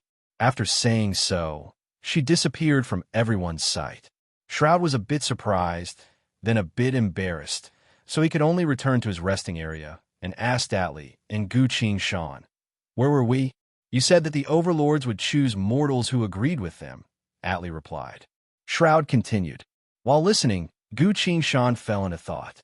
If Reneedle remembered everything that happened last time, then she should be looking for that wizard or Red Wraith right now. If she's looking for Red Wraith and Red Wraith doesn't show up, Gu Shan felt a bit anxious. During this period of time, he had to stay close to Shroud and help Shroud understand this part of history. If he didn't dispel Reneedle's suspicions, he would have to face Reneedle's fate ability sooner or later. While he was thinking, Atli suddenly stood up. About the question just now. Atli, what are you doing? Shroud asked. I'm going to pee. I'll be right back, Atli replied. Gu Shan's gaze flickered a bit and stood up. I'm coming as well. The two of them left the forest and found a secluded spot. A few moments later, the two of them returned, sat next to Shroud, and seriously listened to Shroud's teachings.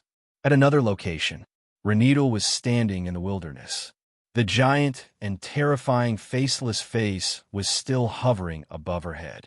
This place was very close to a wizard's camp, but she wasn't interested in looking for trouble with them. She was waiting for someone. It's about time. This should be the place. Reneedle muttered to herself and turned toward a certain direction. The sky was now even darker, the deepest point of the day. From the darkness, a single person appeared.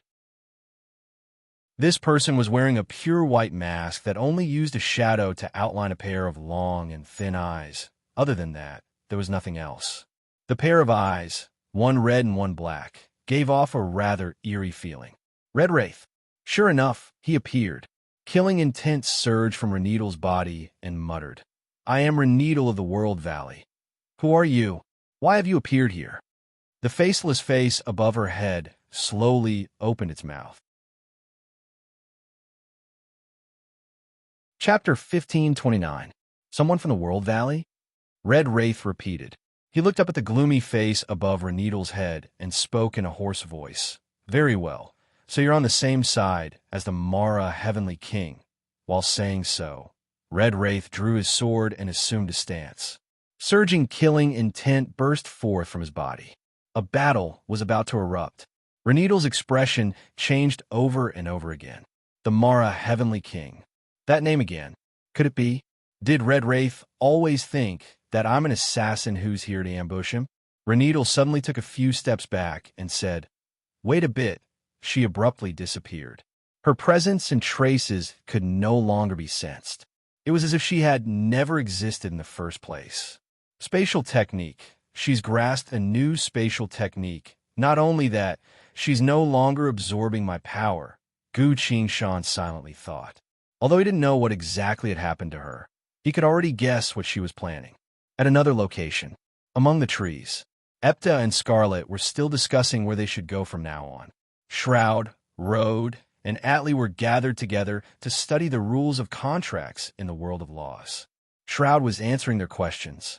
At this point, Reneedle suddenly appeared. You're back, Shroud greeted her. Reneedle didn't even look at him. instead flew forward and placed her hands on both Atli and Rode. "Reneedle, what are you?" Atli stammered. "Hey." Rode also didn't know what to say, so he could only utter a single doubtful word. He seemed to dislike Reneedle's hands a bit and wanted to take a step back, but stopped himself. A breath's worth of time. Reneedle looked at the two of them and slowly relaxed her brows. "Both of them are fine," she muttered to herself. At this point, Epta and Scarlet also came over and asked in confusion, "Reneedle, what's the matter? Did something happen?" Reneedle smiled and casually replied, "It's nothing. I'm just trying out a new technique. There's no need for you to be so surprised." Her figure flashed and disappeared from the forest. Everyone exchanged glances. "She's so strange," Rode couldn't help but comment. Everyone nodded in agreement. A few moments later, Reneedle once again appeared in front of Red Wraith. "My apologies. I made you wait a bit longer," Reneedle bowed and said. Red Wraith lightly swung his sword, then said, "If you're a subordinate of the Mara Heavenly King, then let's not waste time. We'll fight to the death." Reneedle smiled and replied, "Your strength is not bad, but we don't need to test each other anymore because I was not invited by the Mara Heavenly King to kill you." The ghastly gray face above her head disappeared. Red Wraith spat out a single word, apparently a bit surprised. Reneedle replied, "You were able to see my fate ability, so you also seem to have a very useful fate ability. You have outstanding swordsmanship and numerous abilities, but you're only the 7th strongest swordsman in this world. Red Wraith, you know me?" Red Wraith stared closely at her, his sword ready to strike. An indescribable smile appeared on Reneedle's face, as if it was a mixture of many different emotions. Red Wraith casually swung his sword.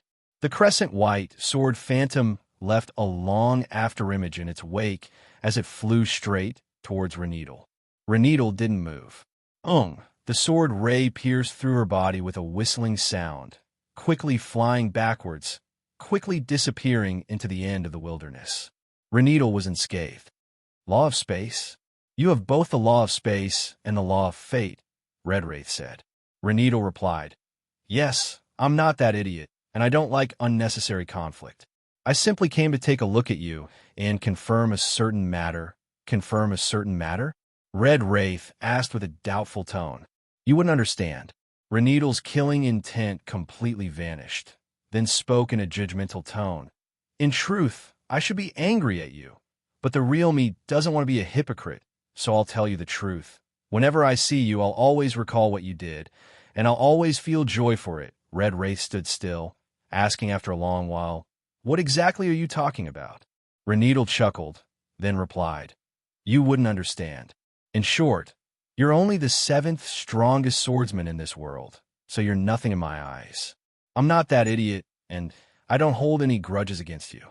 From now on, we'll go our separate ways." She paused briefly, then continued, "I'm more eager to see the law behemoths of this world, as well as to understand the current situation of this world. And so, farewell." With that, she disappeared from where she stood. Red Wraith was the only one left in the wilderness. An earth-shattering battle, after Reneedle confirmed something, abruptly stopped. Red Wraith silently stood still for a while. Reneedle thought that he didn't know, but he actually knew everything. He recalled her every action and every word she said during their meeting just now, then began to deduce the entire situation. From her tone, she and the original soul in Reneedle's body were acquainted, and from her attitude towards Red Wraith, she didn't think much of the original soul, which means it was another soul that entered Reneedle's body and inherited her memories. They both knew each other, but their abilities were different. The previous Reneedle was able to absorb the power of others, while the current one was an expert in spatial techniques. The only similarity was that they both knew that fate. Technique, TCH. Gu Qing Shan's gaze became solemn, placing a new soul into a dead body, then allowing the entire world to reconstruct itself and repeat the process. What kind of person would be able to do such a thing? Gu Qing Shan stared at the darkness of the night, feeling like there was nothing but fog in front of him, making it impossible for him to see the truth behind this matter. He sighed. Originally, I thought the 900 million world layers was too much for my eyes to see, but now I feel like there isn't a single place that isn't. But it can't be helped. I have to get to the bottom of this. Boss is on my side. I can't let anything happen to him in history. Not to mention, Renedal took control of the Wraith Realm, then took the Samsara delimitation sword from the tomb of myriad beasts. Does she want to participate in the Samsara clash for supremacy? How absurd! Gu Qingshan's heart jumped. A distant voice resounded from his memories. The era of the Samsara clash for supremacy is about to arrive. The ferryman of the Forgetting River had personally confirmed this. Renedal, as well as the organization behind her, or rather a certain entity, had already taken control of the entire Wraith Realm. Do they want to participate in the clash for supremacy, or do they want to destroy the Samsara? Gu Qingshan abruptly tossed this question aside, put the sword away, and reached his hand out. He opened his palm. Nothing happened. There were no black flames. A line of glowing text appeared on the war god, UI, frowny face attention. During the process of the 3 great laws of reality resetting, the UI had secretly preserved your memories, but your state has returned to when you first entered this timeline. Gu Qingshan sighed in relief and said, "Thank you. There's no need to thank me. It's hard work to preserve your memories. Please accept 2 million soul points," the UI replied. Gu Qingshan, but he couldn't be bothered to care about soul points. Because he suddenly recalled something, if I still haven't formed a covenant with the Overlord of Death, I can do it all over again. In other words, I'll be able to meet the giant corpse again. Since the giant corpse had warned him that this was an uncertain piece of history, then it must know more about the situation. Renedal's matter is too mysterious. I have to ask it again. Chapter 1530. Renedal had already left. Only Gu Qingshan was left in the wilderness. He stood still for a while. Luo Bingley's voice silently resounded in his thoughts. "See, why aren't you going back yet? Will Shanna be fine on her side?" "It's fine. She only needs to chat with Shroud and Atli. I'm thinking about something else right now," Gu Qingshan replied. "What is it?" the Earth Sword asked. In Renedal's mind, we've already established 2 swordsmen. One is Red Wraith. The other is Mara Heavenly King, Gu Qingshan replied. Indeed, the Earth Sword replied. Now that she has the spatial ability to travel through space, she might be able to run to the northernmost lands to find out about Mara Heavenly King, Gu Qingshan commented. Luo Bingley understood and said, "If she can't find out anything about Mara Heavenly King no matter how much she asks, that would be terrible." "That's right, she would find out that she was tricked," the Earth Sword also agreed. "If Mara Heavenly King is fake, then Red Wraith is also fake. Everything else is fake," Gu Qingshan commented. Luo Bingley sighed. "That's why people often say that a single lie needs to be covered up by countless other lies. It will never be flawless. This is a common saying. There is no such thing as a wall that doesn't have a crack," the Earth Sword also commented. Gu Qingshan went silent for a bit, then called out to Shanu in her thought sea. "What is it, Gongzi?" Shanna replied. "Has Renedal returned yet?" "She hasn't," Gu Qingshan nodded. Although Renedal was interested in the law behemoths, the entire world of laws was currently in a chaotic war, so even she didn't dare to rashly enter. If she hadn't returned to the camp, the most likely thing she would be doing would be to find out about Mara Heavenly King. "Shanu, come here for a bit. We have something to do," Gu Qingshan said. "All right," Shanu replied. She stood up for next to Atli. "Road, where are you going?" Atli asked. "I'm going to the toilet." Shanu, who was disguised as Road, walked out of the forest and instantly disappeared. After using ground shrink a few times, she appeared where Gu Qingshan was. "What's wrong, young master?" she asked. "Let's not waste any more time. We need to try and accomplish something," Gu Qingshan quickly said. He waved at the void. A gourd-shaped jade pendant appeared out of thin air and landed in front of Gu Qingshan. It wobbled around Gu Qingshan in a circle, seemingly a bit mischievous. Gu Qingshan grabbed it in her hand and transferred some soul power to it. The jade gourd pendant glowed with a translucent light. "Phew, phew," it chirped softly. Gu Qingshan cautiously told her, "Shanu, watch carefully, I'm going to borrow a technique from Adorable."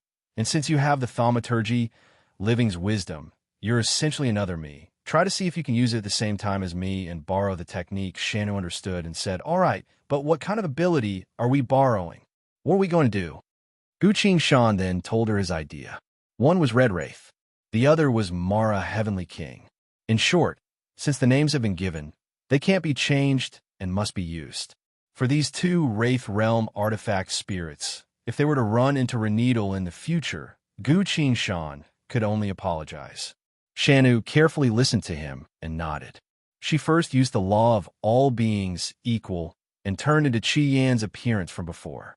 Guqin Shan also changed his appearance and turned into a cultivator from the age of old who died at the hands of a desolate monster. Through the law of all beings equal, he and Shanu had become the same person. No one would be able to find out anything about these two people. Everything was ready.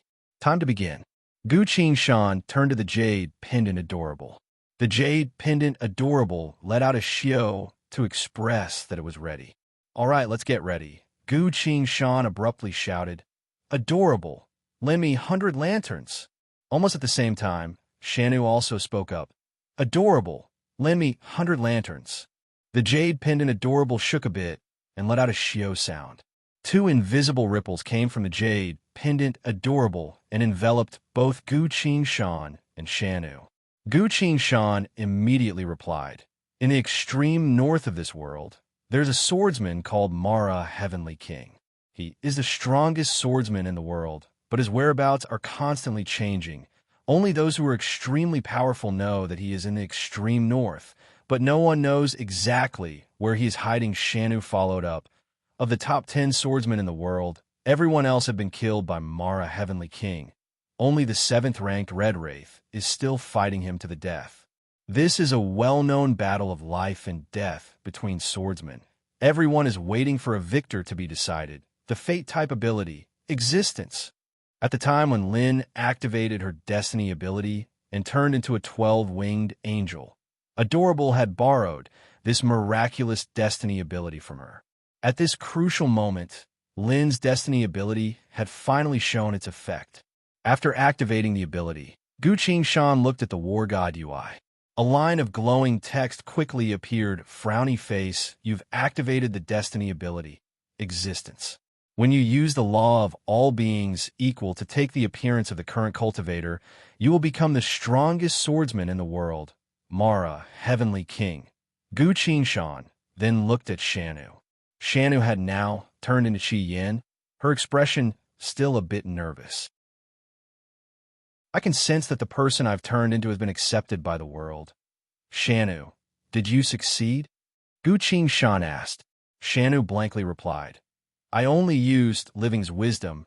At full power, I'm not sure if I succeeded or not." Guqin Shan thought for a bit and said, "There's a mage camp nearby. Go show yourself and see how they react." "Got it." Shanu maintained Qian's appearance and disappeared. She appeared at Wizard Rodri's camp. As soon as they saw her, they all exclaimed in shock, "Red Wraith."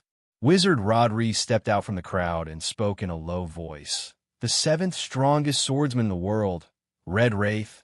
I know you. What business do you have here?" He held his scepter horizontally in front of himself, ready to activate his magic at any moment. Shanu glanced at him, then at the crowd, only to see that they were all very cautious, as if they were facing a great enemy. This was the legendary Red Wraith. Although the environment and atmosphere weren't quite right, Shanu couldn't help but chuckle. "Success. I really managed to borrow the Destiny ability that Adorable stole. Furthermore, this Destiny ability is so fun." She disappeared and used Ground Shrink to return to Guqin Shan's side. "It's done," she muttered. "Very well. This lie has become reality. Let us return now," Guqin Shan said. Shanu returned to her original appearance, turned back into a sword, and flew into Guqin Shan's thought sea. Guqin Shan also canceled her, Mara Heavenly King, appearance and turned back into Rodri. "I can't waste any more time." Guqin Shan used Ground Shrink again and again to return to the camp. After waiting for 2 breaths worth of time, he quickly entered the forest. At this point, the sky had already brightened. Epta and Scarlet were leaning against each other, already asleep. Shroud and Atli were happily chatting. Then, is there a chance that I would go back on my word when forming a covenant with a law behemoth? Atli asked. Why would I go back on my word? Shroud asked in confusion. I'm saying, if the other party isn't a law that you like and you want to reject them, Atli replied. Shroud shook his head. A law behemoth is an advanced life form that surpasses our understanding. If you reject them, there's no telling what would happen to you. In truth, it depends on which law behemoth it is, as well as their personality, which means it's still very dangerous. Road cut in. He sat down again. That's right.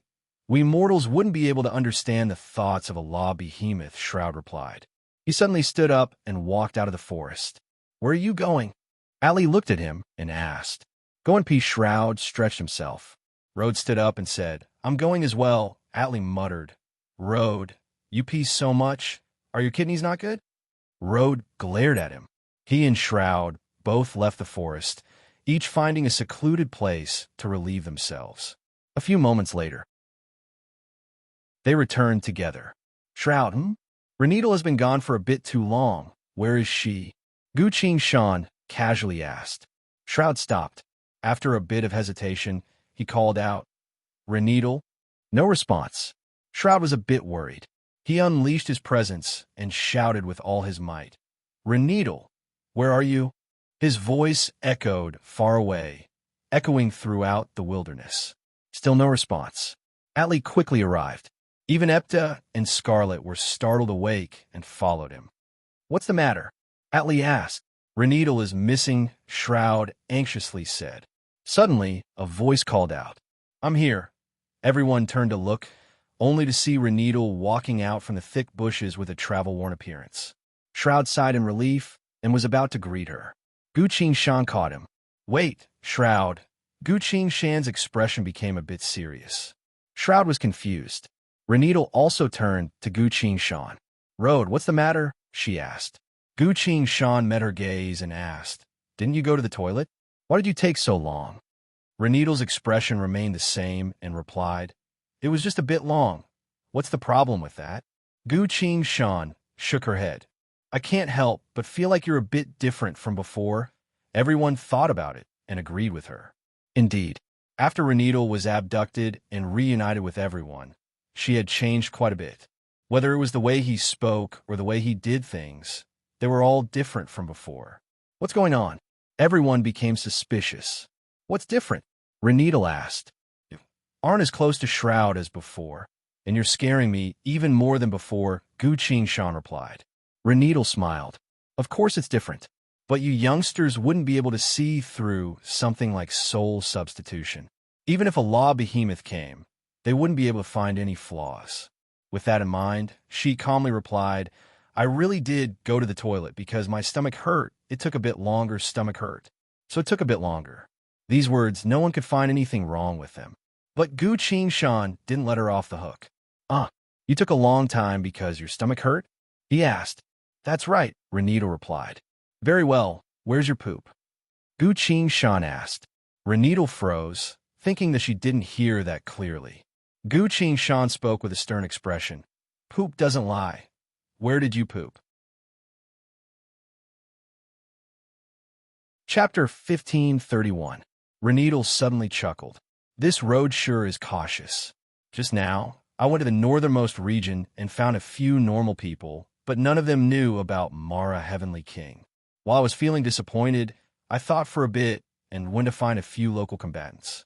These combatants knew about Mara Heavenly King. They all said that Mara Heavenly King was hiding in the barren mountains of the north, its whereabouts unknown. If one person said that, it might be fake, but if everyone said the same thing, then it couldn't be fake. Furthermore, on my way back and forth, I occasionally heard a few people talking about how Mara Heavenly King was killing the top 10 swordsmen in the world. Only Red Wraith remained alive. It seems Red Wraith was the type of person who kept a low profile and hid a portion of his strength. Otherwise, he wouldn't have survived until now. However, I don't really care about these swordsmen. Renedal's gaze passed through the faces of the young people around her. More importantly, She could now confirm that none of these young people were Red Wraith or Mara Heavenly King. With that in mind, Reneedle shook her head and said, I actually went to do something else. What did you do? Shroud asked. Reneedle replied, Shroud, do you remember the full moon festival 2 years ago when I gave you a stone statue? I made it myself, and I also told you that I would never make a stone statue for anyone else. You were the only 1 inch. Without waiting for Shroud to answer, she turned to Epta and said, 2 months ago, I secretly helped you beat up that boy who was bothering you. Scarlet, I remember both your birthday and that day. She whispered a few words into Scarlet's ear. Atlee Road, I haven't had much contact with the 2 of you, but the things I told you about them should be enough to prove my identity. Road turned to the 3 of them. Shroud, Epta, and Scarlet all nodded to prove that Reneedle was right. These are things that outsiders can't know. TCH, this woman is both calm and resourceful. She's not easy to deal with. Guqing Shan became a bit more cautious. Atlee shrugged. Reneedle, where exactly did you go? Reneedle said, I noticed that my ability has changed, but I wasn't sure, so I was secretly testing it out. She walked toward Shroud, passing right through his body. The ability of the law of space. Scarlet asked in surprise. Yeah, I'm afraid of scaring you guys. Reneedle laughed. Everyone breathed a sigh of relief. She proved her identity and proved that her abilities were changing. Reneedle was still the same Reneedle. It was just that she was in a period of transformation, so when she was nervous, she was naturally a little different from usual. This was completely understandable. You scared me. I thought something happened to you. Road changed his tone without changing his expression. Reneedle looked at him with admiration. Road, your caution is necessary. I won't blame you. A team needs people like you. Road was a little embarrassed. He shook his head and said, It's a pity that we've lost our powers. I don't know what will happen in the future. From the looks of it, he didn't have to worry about Reneedle anymore. It wasn't just him. Reneedle also felt assured after going to the extreme north and confirming the grudges between the swordsmen. She once again observed the group. None of them had any issues. They all had outstanding talent and potential, which was why they were able to become disciples of the World Valley. Shroud was naturally the strongest of them all. Atlee will soon be able to harmonize with the law of wind. Epta is a healer, so as long as I guide her, she'll become stronger and stronger. Both Road and Scarlet will form covenants with the Overlord of Death. From now on, these people will be the foundation of my team. Reneedle silently thought. All right, Road was worrying too much. I hope you don't mind, Shroud said. I don't mind. Let's return to the forest and rest up, Reneedle said. As soon as everyone returned to the forest and sat down, they all suddenly stood up. Atlee's reaction was the most exaggerated, as he jumped from the ground onto a tree branch. Can you feel it? He excitedly asked. I can. The law is recovering. It's responding to my summon, Shroud replied in a low voice. Guqing Shan was surprised, but didn't say anything. Reneedle also didn't say anything. The 2 of them glanced at the sky. It was already dawn. Last time, the law had clearly recovered in the middle of the night. But this time, the law's recovery seemed to have been delayed. Reneedle glanced at the sky and naturally calmed down. Guqing Shan had her doubts, but she quickly thought it through. After his return, many things in his home world had changed, becoming different from his past life. The same was true for Reneedle's return. The world was a series of coincidences that were inevitable. Since Guqing Shan's group chose a different path from last time, there was also the possibility of other things changing as well. Reneedle pondered for a bit, then walked up to Road and said, There's something I want to remind you of, HM. What is it? Guqing Shan asked. Reneedle looked at him and said, Road, I can actually see a bit of potential in you. Guqing Shan appeared confused. Reneedle continued, You should try to see if you can form a covenant with an overlord. Guqing Shan was surprised. So soon? I'm not ready yet. Reneedle paused briefly. Last time, it was probably because Shroud's heavy injuries provoked Road that he tried his best to link up with the world of laws. This time, Shroud wasn't injured. Reneedle spoke with a serious expression. You can't rely on Shroud for everything. Try it. We need more power to protect everyone right now. Gu Shan was hesitant. This woman, she used her memories to persuade me to link up with the world of laws. Why? He was a bit unsure, but still said, "All right, I'll try." Shroud took the initiative to tell him, "Road, you must form a covenant with the world of laws and receive the permission of a certain law behemoth to enter. Otherwise, you can only summon them from our world." "How do I do that specifically?" Gu Shan asked. "Link up with the world of laws, chant your name in your mind, then state your request, and see if any behemoth is willing to answer you," Shroud replied. "That sounds simple." Gu Shan rolled up his sleeves, reached out his hand, and clenched it. All of a sudden, an indescribable power manifested from his body and scattered into the void of space. The world slowly faded away like an illusion. Gu Shan saw a thin layer of fog enveloping his surroundings. "I am Road. I want to enter the world of laws and investigate the truth behind the fluctuations of the laws," Gu Shan silently muttered in his mind. 1 breath, 2 breaths, 3 breaths. As if he was pulled by something, his body was abruptly pulled into the void of space and vanished without a trace. Shroud blinked in surprise. "How did it happen so quickly?" he asked in surprise. "Huh, this is only his first time," Atli said in admiration. Epta and Scarlet were also surprised. Reneedle silently nodded. "Since Road had formed a covenant with the Overlord of Death, I'll have another powerful subordinate. And then, once the law behemoths begin to form covenants with mortals, Atli will also be able to gain the favor of the Law of Wind. At that time, my plan will be able to be carried out at another location." Gu Shan only stayed in the world of laws for a split second before leaving. He entered the empty space vortex and flew towards an extremely distant location. At a certain point, all of a sudden, Gu Shan felt himself passing through some sort of barrier and entering an unknown world. Dozens of black skeletons were slowly walking on the ground. A gigantic bronze pillar that reached all the way to heaven and earth stood erect. The armored black corpse was pinned to it, completely motionless. This corpse seemed to have been dead for an unknown amount of time. Looking at it would give off the impression that it was an illusion. Before the world had even been born, it had already been here. "Sure enough, you've returned," the giant corpse spoke with a resounding voice. It slowly raised its head and glanced at Gu Shan. "Ah, so that's the power." The giant corpse's voice lowered. Gu Shan quickly asked, "I've just left your place once, haven't I?" You could say that, but it's quite rare for you to still retain your memories from that time," the giant corpse replied. "That's not the main point. Can you tell me what exactly is going on here?" Gu Shan asked. "Both you and I are situated within a vague history.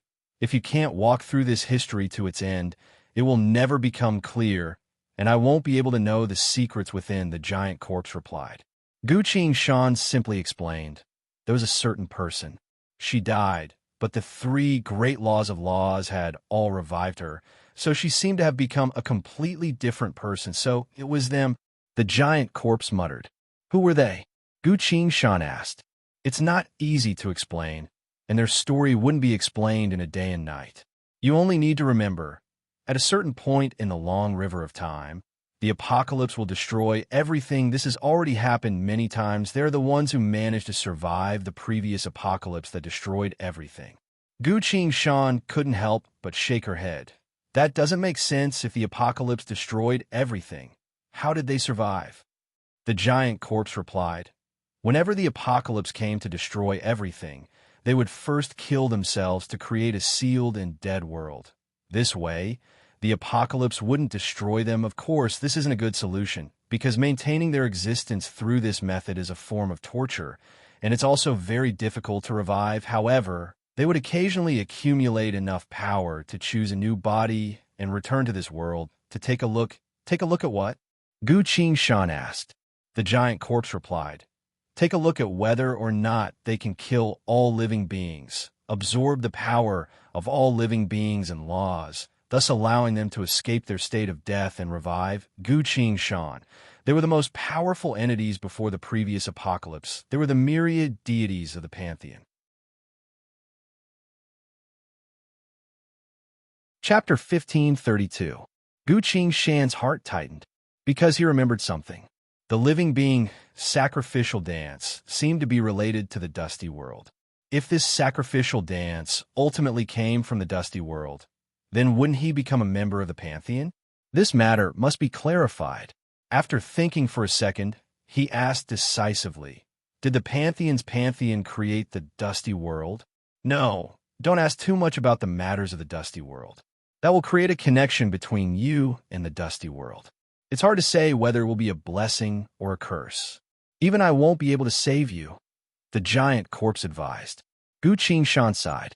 After the 7 swords offering to the infinite worlds, he had asked the hoarse female voice about the rope of cloud, Atlas, and the dusty world. What did she say at that time? This string of luck is the key to passing through the clouds and reaching the dusty world. Remember, you can only bring one person with you, the original owner of this string. Since they had been in contact for a long time, how could he not inquire about it? Now that I think about it, after completing the world offering ceremony and defeating the soul shrieker, the hoarse female voice told me to practice the dance as much as possible in order to rank up the sacrificial dance as soon as possible. But I've been too busy to practice the dance. Time was of the essence right now. It would be too troublesome to say it out loud. So, can you help me see what's going on with this dance? After saying that, Gu Shan took a deep breath. He puffed out his chest, raised his head, raised his buttocks, closed his legs, and gently twisted his waist. Lines of glowing text quickly appeared on the War God UI. Let's start with the 4th set of dance practice. 3, 2, 1, let's go. Time was silent for a second. Dang, dang, dang, dang, dang. A series of ringing sounds erupted. Then the drums came in. Dong, dong, clang, dong, dong, clang. Toot, toot, toot, toot. Extremely awkward, extremely awkward. All kinds of voices began to boil, and it was very lively. A notification appeared on the War God UI. Watch out, because you haven't practiced dancing for a long time. The rhythm has been messed up. You have to practice hard for a period of time to regain your original dancing foundation. Foundation of dance. If I wasn't forced by circumstances, I wouldn't need this dance. Gu Shan could not help but sigh in her heart. But now, even the background music was very messy. It was really a little problematic. Gu Shan had no choice but to stop dancing. In an instant, all sound disappeared. 2 new lines of description appeared on the War God UI. You have stopped this training session. Gu Shan sighed in relief and looked at the giant corpse. The giant corpse. Gu Shan was rendered speechless. The giant corpse was speechless. Gu Shan coughed and said, not only that, I also have this. He raised his hand. A thin purple rope was tied to his wrist. The giant corpse sighed and spoke in a low voice. Mystical artifact. Rope of Cloud Atlas, which means you are already the one who awakened the dusty world. This rope seems to be used to guide the way, Gu Shan said. Indeed, since you've obtained it, you should follow it. Because you can no longer turn back, and I can't tell you too much either. That would only cause unnecessary trouble, the giant corpse said. His voice carried an unprecedented level of caution. Gu Shan said, then the pantheon, don't worry. The item in your hand has nothing to do with the pantheon, the giant corpse resolutely told her. But what exactly is going on with my dance? Gu Shan asked. The giant corpse went silent for a few moments, then said, there's no need to ask about that. I can only hurry up and tell you about another urgent matter. What is it? Gu Shan asked. The age of apocalypse is coming. The dead gods of the pantheon wouldn't dare to appear in the world of the living at this time, the giant corpse said. But they did, Gu Shan said. Because of that, there must be something within this apocalypse that attracted them, forcing them to take the risk to descend into this world, the giant corpse said. At this point, the light of the entire world gradually dimmed. Strands of deep blue light appeared at the top of the bronze pillar and slowly converged. The destructive lightning illuminated the world. Don't ask about the occult. Go. Gu Shan, the most important thing for you right now is to find out the true reason behind the myriad gods' descent. Once you do that, you might be able to get closer to the truth, allowing this blurred piece of history to become clear and stable. as soon as he said that. All of a sudden, a powerful pulling force came from Gu Qingshan's body, pulling him away from this obscure world. Boom! The lightning descended. The giant corpse was completely submerged within the intense lightning, unable to utter a single word. Among the trees, Gu Qingshan suddenly fell from the void of space, landing in front of everyone. Atli said in admiration, "How impressive! When will I be able to do that?" Gu Qingshan looked at everyone, only to see that everyone was looking at her. Even Shroud was paying attention to her. "We finally have someone who can enter the world of laws again." Scarlet looked at Gu Qingshan with glowing eyes. "Did you see the law behemoths?" Shroud asked. I didn't. I only went for a bit, but I'll probably have to go again," Gu Qingshan replied. "Then let's try again," Reneedle urged her. Gu Qingshan was surprised. "Why are you in even more of a hurry than I am?" Reneedle chuckled. "This road seems to be quite perceptive," she then said. "I've been running around quite a bit and heard some unfavorable news regarding our world valley." "What news?" Ali asked. "They want to surround and kill anyone who manages to escape from the world valley," Reneedle replied. "Why?" Epta couldn't help but ask. "I don't know, but we need to become stronger," Reneedle replied. Gu Qingshan glanced at her. Indeed, in just half a day, the Overlord of Radiance would be surrounded and killed by the law behemoths. Shroud would also lose all of his abilities. Only the Overlord of Death wouldn't participate in this matter, which means the only person I can rely on right now is Road. I really need to quickly form a covenant with the Overlord of Death. Otherwise, if I run into people from other organizations, I won't be able to use Red Wraith swordsmanship to kill them. That would directly expose me. Gu Qingshan moved her body a bit, then tried to connect to the world of laws again. No one dared to disturb her, so they cautiously stood around her. A few moments later, Gu Qingshan seemed to have sensed a familiar presence and abruptly looked up. A cluster of black flames descended from above, enveloping his body. Shroud muttered, "The phenomenon is black flames?" It seems the one who noticed Road was most likely one of the three overlords of darkness, destruction, or death. Atli's gaze was fixated on the black flames on Gu Qingshan's body, unwilling to look away. Reneedle replied, "I'm guessing it's the Overlord of Death, a very unique overlord. Indeed, mortals who bring death to this world are favored by this overlord the most," Shroud added. "That can't be. Why would Road normally form a connection with the Overlord of Death?" Scarlet worriedly asked. Reneedle glanced at her. "Just a bit longer. You're going to form a covenant with the Overlord of Death yourself, and you're still worried about him?" "But I can't say that out loud." The black flames enveloped Road and vanished from everyone's sight. The world of laws. Not too long after Gu Qingshan stood in the void of space, a humanoid figure wearing a black cloak silently appeared in front of her. Again, Gu Qingshan silently sighed in her mind, then bowed. "Venerable Overlord of Death, I have come here to request to form a covenant with you." The humanoid figure stood there without saying a word, then raised his hand and lightly pointed at the void of space. The burning flames manifested into a line of text: "Frowny face death cannot speak. Otherwise all things will wither." Gu Qingshan nodded in understanding. The text then turned back into flames and manifested into lines of text: "Frowny face Road. Countless living beings have died at your hands. You are the one with the highest affinity with death in this world. Now, are you willing to form a covenant with me?" Gu Qingshan answered right away, "I am." The text paused for a bit, then turned into a new line of text. "Aren't you going to ask what kind of covenant it is?" Gu Qingshan thought for a bit and agreed. "I can't act like I know everything. That wouldn't be good." He explained, "I feel like I'm quite compatible with you, so why don't we save some time and form a covenant right away?" The burning text manifested into a covenant that flew in front of Gu Qingshan. The flames manifested into an unfurled covenant with two simple lines of text written on it: "Frowny face you provide for me, and I grant you power." "Overlord of Death," Gu Qingshan sincerely replied in the same manner as she did before. "Venerable Overlord, I don't know how to provide for you." The burning black flames manifested into a line of text: "The deaths that you bring are my sustenance." Gu Qingshan hesitantly replied, Normally, I don't kill. At this point, he instinctively stopped. Recalling everything that had happened, Gu Qingshan sighed and said, I don't kill normal people. That's fine, as long as you kill your enemies. Gu Qingshan nodded and placed her hand on the black flame covenant. Ho! The covenant turned into a cluster of flames that entered Gu Qingshan's body.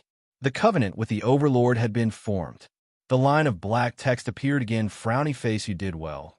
Road, you may return now. Wait a minute. Gu Qingshan called out.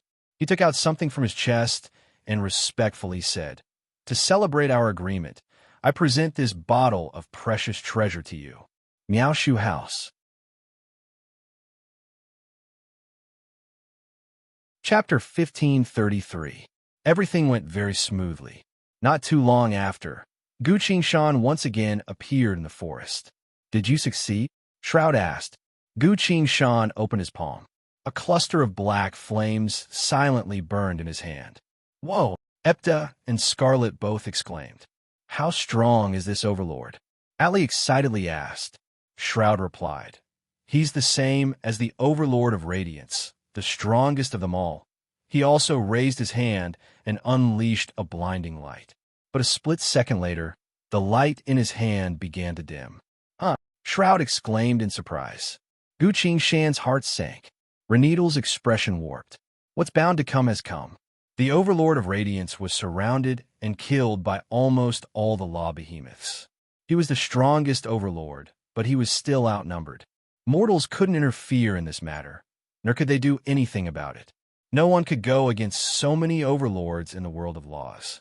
But after the Overlord of Radiance's death, the treasures he left behind were all within the Divine Hall of Radiance. These treasures had fallen into Shroud's hands. Reneedle suddenly spoke up. Very well. Road has succeeded. I have something to tell everyone. Her tone was very serious. Everyone couldn't help but turn to her. Everyone, listen to me. When the Fate ability was evolving, I saw a fragment of the future. In the future, we will have to face many powerful and terrifying enemies. If we want to survive, we must prepare for battle from now on. The young people appear to be in disbelief. They looked at the light in Shroud's hand, only to see it growing dimmer and dimmer before finally going out. Reneedle, is what you said true? Shroud asked. It's true. So everyone must now make arrangements according to what I saw, Reneedle replied. Her tone was calm and quick, giving off the presence of a superior. Road, Scarlet also has the talent of the Law of Death. Help introduce her and guide her. Gu Qingshan was slightly stunned, but she still nodded. Reneedle then looked at Atli and said, Road has already done it. Atli, hurry up and cultivate. Perhaps you'll be able to form a covenant with the Overlord. Atli looked at the flames on Road's hand enviously and asked, Did you see that I succeeded? If you don't work hard, you will never succeed, Reneedle said coldly. Atli begrudgingly sat down in front of a tree and began to cultivate. Reneedle turned around and continued to make arrangements. Epta, I'll teach you later. Shroud, come with me first. I'll tell you about the Overlord of Radiance. She led Shroud out of the jungle. Road, do you think Reneedle is right? Scarlet asked. Gu Qingshan thought for a second. What was Reneedle thinking when she had already set up a countermeasure? Shroud was the last person to form a covenant with the Overlord of Radiance. Very soon, he would head to the Divine Church of Radiance and obtain the Overlord of Radiance's treasures. All the law behemoths would know about this. They would begin to madly search for him in order to steal the treasures. Because of that, Reneedle was actually doing the right thing. Gu Qingshan retracted her gaze and looked at Scarlet. This girl is indeed suitable for the Law of Death. Then, Scarlet, are you willing to give up your support skills and become the representative of death? He asked. Scarlet was a bit surprised, her gaze a bit complicated. I once wanted to be the leader of a group, but now it seems that I'm too weak. That's right, there aren't too many companions for you to support right now, so you need to become stronger by yourself, Gu Qingshan replied. I heard that the Overlord of Death is an entity that controls death. Will it allow me to kill people? Scarlet asked. Gu Qingshan purposefully replied. It's very possible. After all, the Law of Death grants us power. So we need to repay it with the deaths of living beings. Scarlet's gaze was a bit fearful, but it quickly turned into determination. Of course, I'm willing to form a covenant with the Overlord of Death. This is my chance to survive, as well as the source of my power to protect everyone, she muttered. Gu Qing-shan silently nodded. As a young girl, although she was afraid of the law of death, both the last time and this time, she was still able to take this step forward. She truly is a talent worth nurturing. This Scarlet was probably Anna Sr. from who knows how many generations ago, so there's still a bit of kinship between them. It would be better to think of a way to properly nurture her and turn her into a true warrior. This way, this young girl would be able to help quite a bit during this obscure period of history. Having made up her mind, Gu Qing-shan took out a bottle of liquor and put it in front of Scarlet. Very well, then let us begin, Gu Qing-shan said. What are you doing? Scarlet asked in surprise. Gu Qing-shan cleared her throat, then whispered, when I introduce you later, give this bottle of liquor to the Overlord. Giving me liquor will help? Scarlet was in disbelief. That's right, trust me, Gu Qing-shan replied. He stuffed the bottle into Scarlet's hand, then muttered with a solemn expression, Venerable Overlord of Death, I, Road, hereby introduce you to a new covenant candidate. Are you willing to show your benevolence and form a covenant with this mortal, allowing her to borrow your power? A cluster of black flames manifested in the void of space. I'll allow it. The black flames manifested out of nowhere, enveloped Scarlet, and directly took her away. One breath's worth of time later, Scarlet reappeared. Her expression was very complicated. It's done, Gu Qing-shan asked. Yes, I didn't think it would be so easy, Scarlet replied. It wasn't easy, saying so. Gu Qing-shan took out another bottle of liquor and put it in front of Scarlet. What is it? Scarlet asked. It's time for you to train your alcohol tolerance, Gu Qing-shan solemnly told her. He explained the better one's alcohol tolerance is, the closer one is to the law of death, the more power one will obtain. Scarlet's clear eyes opened wide, looked at Gu Qing-shan, then at the bottle of liquor, then pinched herself. Isn't liquor a beverage that the elders drink during celebrations?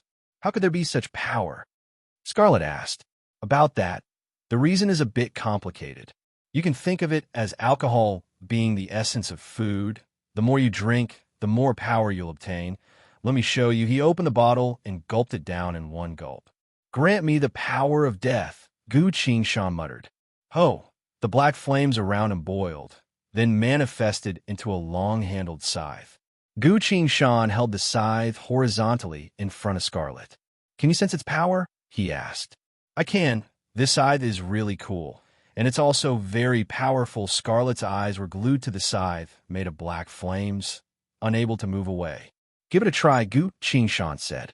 Scarlet reached her hand out to grab the scythe. Suddenly, her hand was bounced away by some sort of power.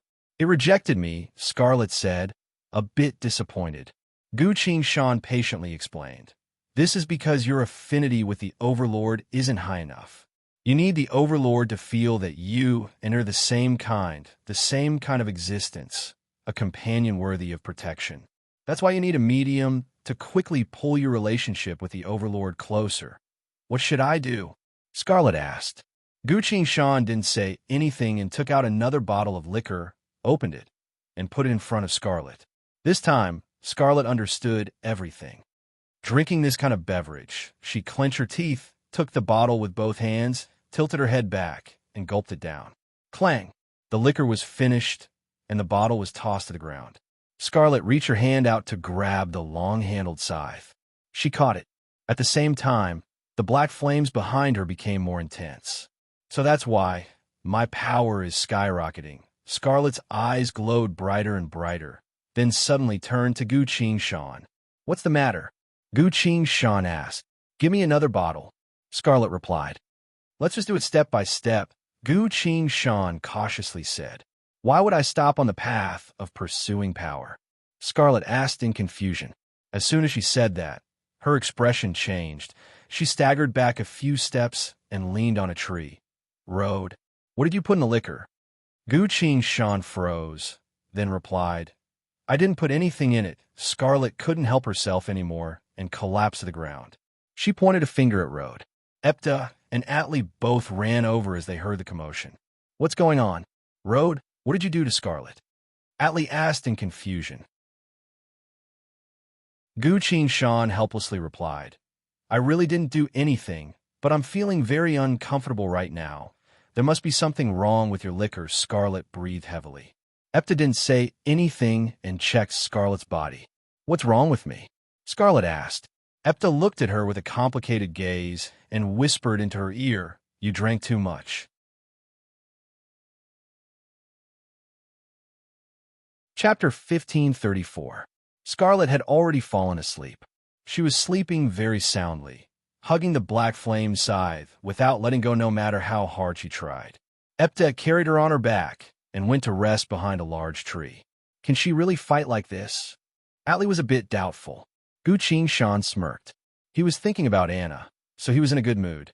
During one of their drinking competitions, Anna managed to get Zhang Yongho, Yifei Li, and Liao Xing all drunk. Only Gu Qin managed to win against her thanks to her cultivator constitution. "It's fine. Once her alcohol tolerance improves, she'll only become stronger and stronger," he said. "I don't think so." Atli mumbled and went back to his cultivation. Only Gu Qin was left standing there by himself. He released his inner sight and saw that Reneedle was heading back, but Shroud was nowhere to be seen. At this time, Shroud must have gone to the Overlord of Radiance's divine palace. Reneedle wouldn't kill Shroud right now. Instead, she would ensure Shroud's safety. After all, Shroud was going to retrieve the most precious treasures of the world of laws. Reneedle must have told Shroud something. Gu Qin sighed, feeling a bit nervous.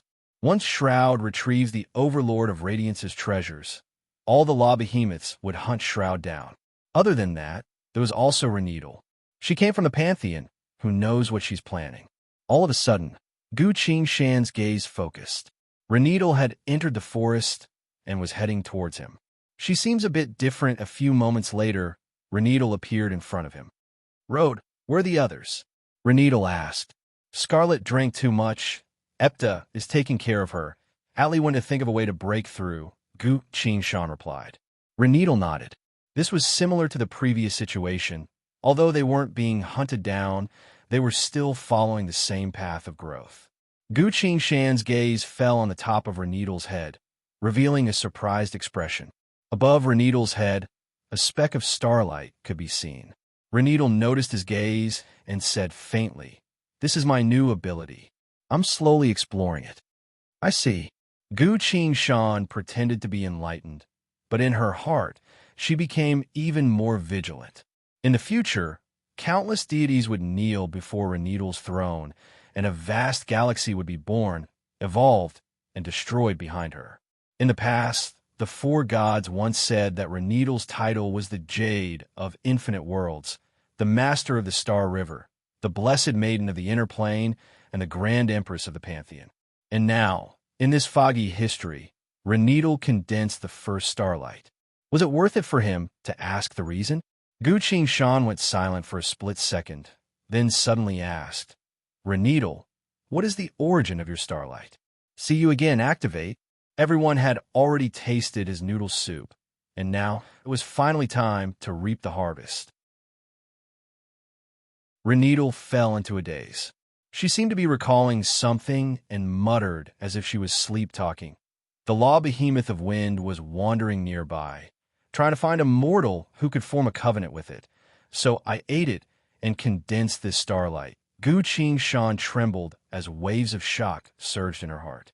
The previous Reneedle only wanted to eat powerful professionists. But this Reneedle was completely different. She directly ate the law behemoth.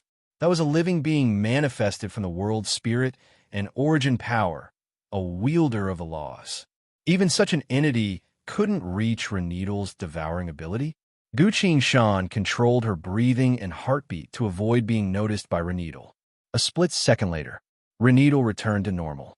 She appeared to be oblivious to what she just said and calmly told him, "Rode, I'm going to rest for a bit. Keep an eye on your surroundings. Call me if anything happens. Should I call you if Shroud returns?" Gu Qin asked. "Call me as soon as possible." "All right." Renedal walked past Gu Shan and prepared to head deeper into the forest. She suddenly stopped and looked at him. Road, all laws are afraid of two types of laws, the law of radiance and the law of death. Not only are these two laws powerful, but also because radiance can fuse with all other laws, while death will destroy any other law if it fuses with them. Gu Shan appeared confused and asked, "Why are you telling me this?" Renedal spoke with a meaningful expression. Shroud's talents are destined to grow stronger and stronger, so you must properly cultivate the power of death to be able to stand by Shroud's side. After saying so, she turned around and headed deeper into the forest to find a place to rest. Gu Shan's gaze slowly turned grim. A monster that could devour an overlord is staying by Shroud's side and mine. When I fought against Renedal, the fate-type ability, longing sensed my inevitable death. Now that I think about it, that feeling was correct. Who would be able to stop such a terrifying, devouring power? If what Renedal said just now is true, then she didn't devour Road, who has the power of death, because the power of death would destroy other laws. Why didn't she devour Shroud? Most likely because the Overlord of Radiance is already dead. Shroud still hasn't matured, isn't powerful enough, and isn't the most powerful entity. If one day Shroud truly becomes the Overlord of Radiance, Gu Shan didn't think about it any further, but suddenly understood something else. The first speck of starlight on Renedal's body represented the law of wind that was devoured. In the future, countless specks of starlight would revolve around her, giving her the title of Lord of the Star River. In other words, she had devoured almost all of the laws. Gu Shan's hand twitched. His slender fingers slightly opened, as if he wanted to grasp something. At the same time, the four swords were hidden in the void of space, silently waiting for his choice. They were ready to fight at any moment, but Gu Shan's hand stopped. He hesitated. Should I just kill her? I don't need to fight her head-on. I need to assassinate her. As a sword cultivator, the most terrifying fighting prowess isn't during normal times, but rather in two situations. The first situation is to charge into battle while fully armored. The other situation is to ignore everything else and assassinate her. The first time was when I killed Renedal as Red Wraith. This time, I had to use a lot of methods to make her not suspect Road. This way, no matter how powerful she is, as long as she stands close to me, I'll be able to cut off her head before she can even react. Gu Shan took a deep breath. But if I kill this Renedal, another Renedal would appear. The next Renedal would inherit the former's memories, so she would definitely know that Road was Red Wraith. She wouldn't let me get close to her again, instead using her fate ability as soon as she sees me. I won't be able to stop a fate ability. TCH, there's no point in killing her, but if I don't kill her, she'll only become more and more powerful in the future. At this point, Gu Shan felt like he was stuck between a rock and a hard place. After a while, he slowly lowered his hand. Kill this one and the next. If I don't kill her, I'll at least know quite a bit about this Renedal. Her personality, her abilities, and her schemes. If it was another Renedal, she would definitely want to kill Road as soon as possible. And that would be a completely unfamiliar Renedal, so she wouldn't let Road know anything about her. That would be even more troublesome. Gu Shan silently sighed, then decided not to kill her. Renedal had already considered me to be a young man, so she slowly let her guard down. This is very important. It's best that I find out everything about her before making a decision. While I was thinking, Atli ran out from the forest. Road, take a look for me, he said. What is it? Gu Shan asked. Atli put his hand forward. A green light drifted around his arm, then converged in his palm to form a long blade of wind. Gu Shan smiled. Congratulations, you've finally formed a covenant with the law of wind. Atli was confused. Didn't I? Gu Shan asked. I didn't form a covenant with the law behemoth of wind, but I can use the power of the law of wind, Atli fearfully said. All of a sudden, a blinding flash of light appeared. Shroud appeared in front of the two of them. He was holding a golden book in his hand and chanted an incantation. The golden book automatically flipped open to reveal a small, circular pendant. This was the pendant of radiance that he took out last time, capable of blocking all tracking techniques. Shroud wore the pendant around his neck and told the two of them, "We need to hurry. All the overlords are looking for me." Gu Qingshan's gaze flickered a bit. Sure enough, the days of running for their lives had officially begun. At some unknown point, Reneedle had appeared. "No need to worry," she calmly said. "Your destination is this forest. As long as we leave this place, no one will be able to find us. Atli, call Epta and Scarlet. We're leaving." Atli hurriedly dispelled the power of wind in his hand and called Epta. Shroud suddenly called out, "Oh no!"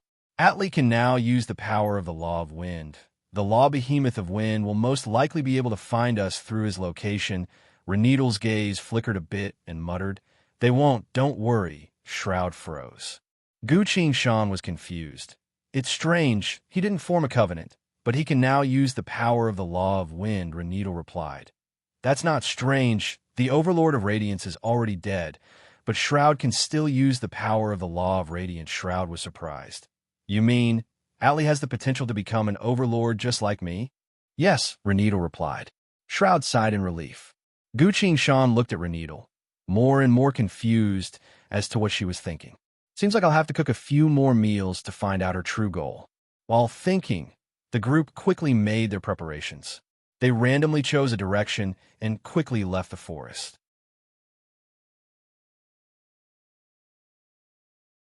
Chapter 1535. The wilderness was vast and boundless. After walking for an entire day, it wasn't until the sun had set that the group slowly stopped. At a place that was close to the River of Fate, they found a large patch of dry grass hidden by a large rock. Shroud glanced at the golden book of prophesied destinies and said, "It's safe." Everyone sighed in relief. Atli said, "It's been a long time since I've walked such a long distance," Reneedle coldly replied. "The Law Behemoths have sealed off all teleportation and flight techniques, so you need to get used to the current method of escape. Otherwise, as soon as a battle breaks out, you'll be the first to die." Gu Qingshan glanced at the two of them, then focused her gaze on Scarlet. Scarlet was the Overlord of Death's Covenant Bearer, so she would be very useful in battle. Allowing her to grow a bit faster would be in line with both Reneedle's and my goals. At this point, Atli shook his head and sighed. "All right, is there anything to eat? Do we have anything to eat?" It was only after he asked that everyone realized that they were also hungry, so they couldn't help but turn to Gu Qingshan. "I'm going to rest for a bit, then go hunting." Gu Qingshan breathed heavily and leaned against the edge of the rock.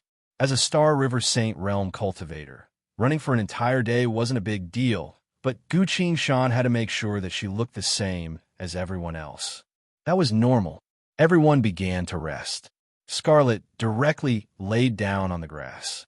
Her hangover hadn't passed yet, so she was still feeling uncomfortable.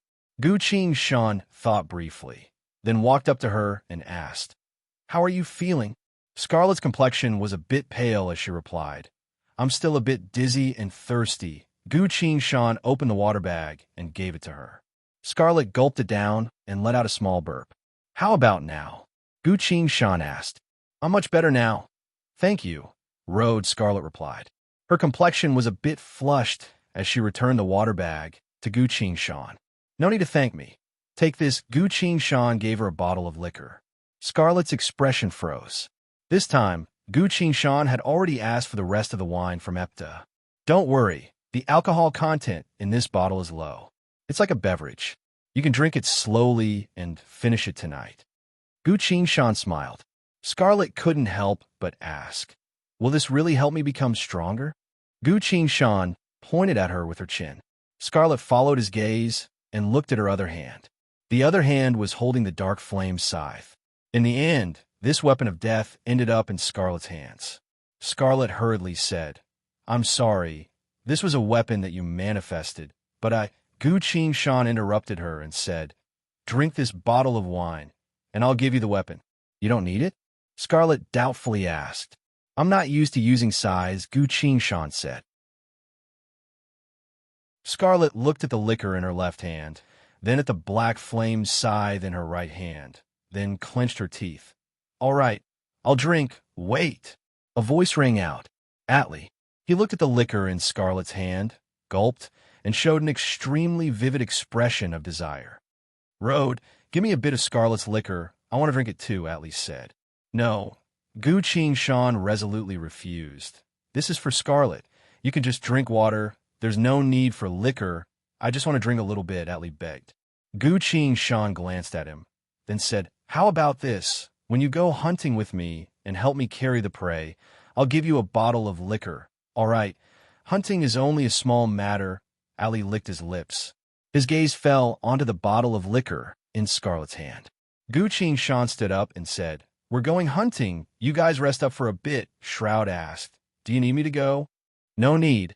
Atli will go with me, Gu Qing-shan replied. Renito glanced at Atli and said, Don't make too much noise.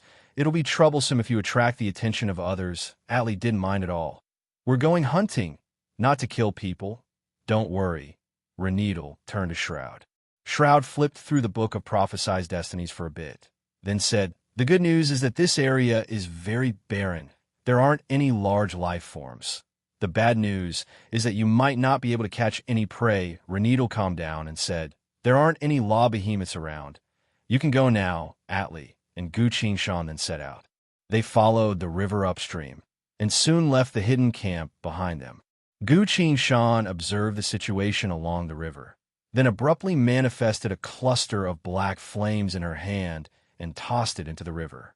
The surface of the water exploded. A mass of flesh and blood flew out, then fell back into the water. Gu Qing-shan scowled.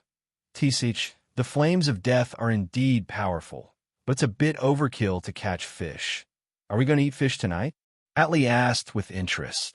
There's nothing but barren land all around us. There's only this river here. What else are we going to eat if not fish? Gu Qing-shan shrugged. He then explained, We can make grilled fish, braised fish, steamed fish, poached fish, fried fish, sour fish soup. Wait a minute. Let me see how many spices we have left from last time. Gu Qing-shan opened her bag, looked inside, then said, There's enough spices we can eat grilled fish. I'm an expert at this. I guarantee that every single one of them will be grilled until it's golden. With a few spices, it'll be really fragrant. After that, I'll make some fresh fish soup for everyone to drink. It'll definitely be nice and warm. Hearing that, Atli felt hungry. All right, I'll give it a try and see if I can catch a few fish, he muttered. He placed his hand on the surface of the water and slowly released a green glow of wind. He infused the power of the law of wind into the water. All of a sudden, boom, the river suddenly shot up. An intense gust of wind blew towards the two of them. Pop, pop, pop. A few dozen fish landed on the shore. Ahaha. Well done, Atli. We don't have to worry about dinner anymore. Gu Qing-shan laughed. This is nothing more than a piece of cake, Atli replied. Is that so? The law of wind is quite impressive. Seems like you'll have to accompany me to hunt more often from now on, Gu Qing-shan commented. He went to collect the fish, picked the fattest one, and began to cut it open on the spot. Why are you cutting open the fish now? Atli asked in confusion. Gu Qing-shan appeared a bit nervous and said, It's been a long time since I've cooked fish, so I'm going to try making one for practice. He skillfully started a fire, skewered the fish on a tree branch, and occasionally sprinkled some spices on it. A few moments later, the fish was cooked to a golden brown color, giving off an alluring aroma. Road, you're too humble. Your skills are definitely top-notch, Atli praised. I also think it's quite good, Gu Qing-shan smiled. He stood up with the tree branch in hand, then said, Let's give this fish to Epta.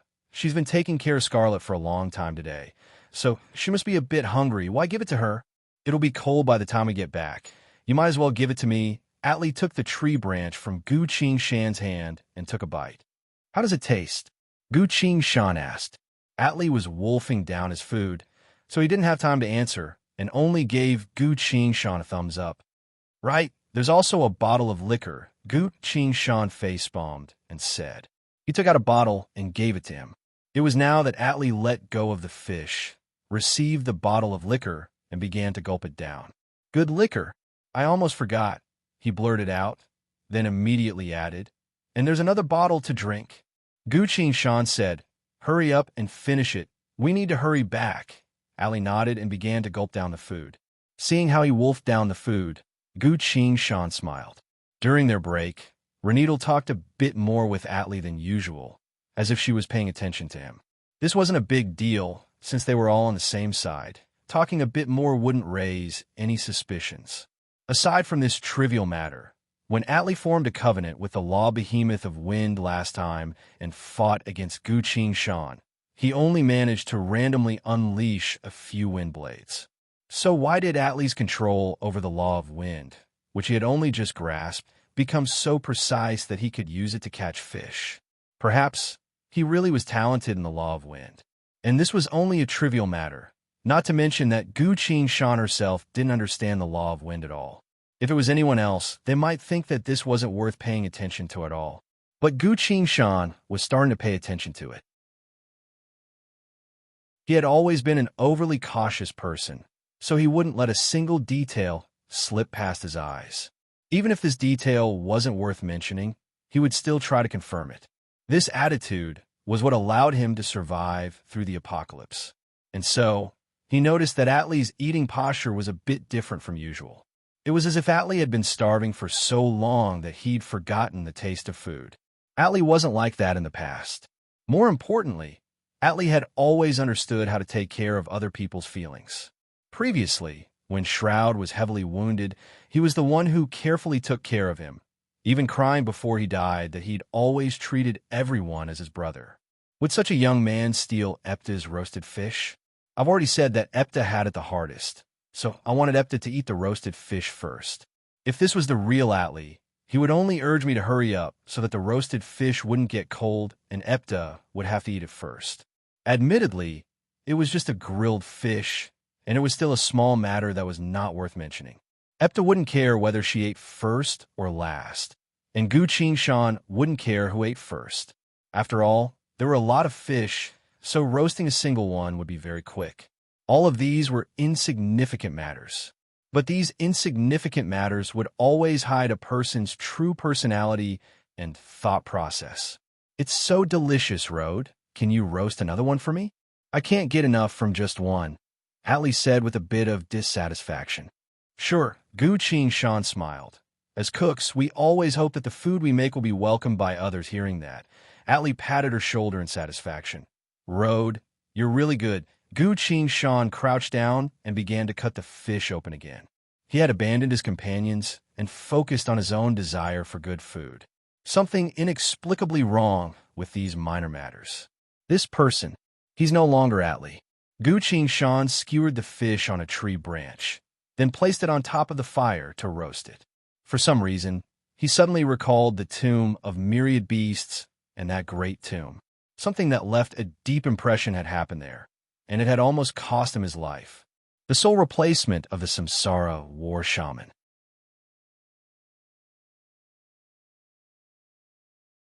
Chapter 1536.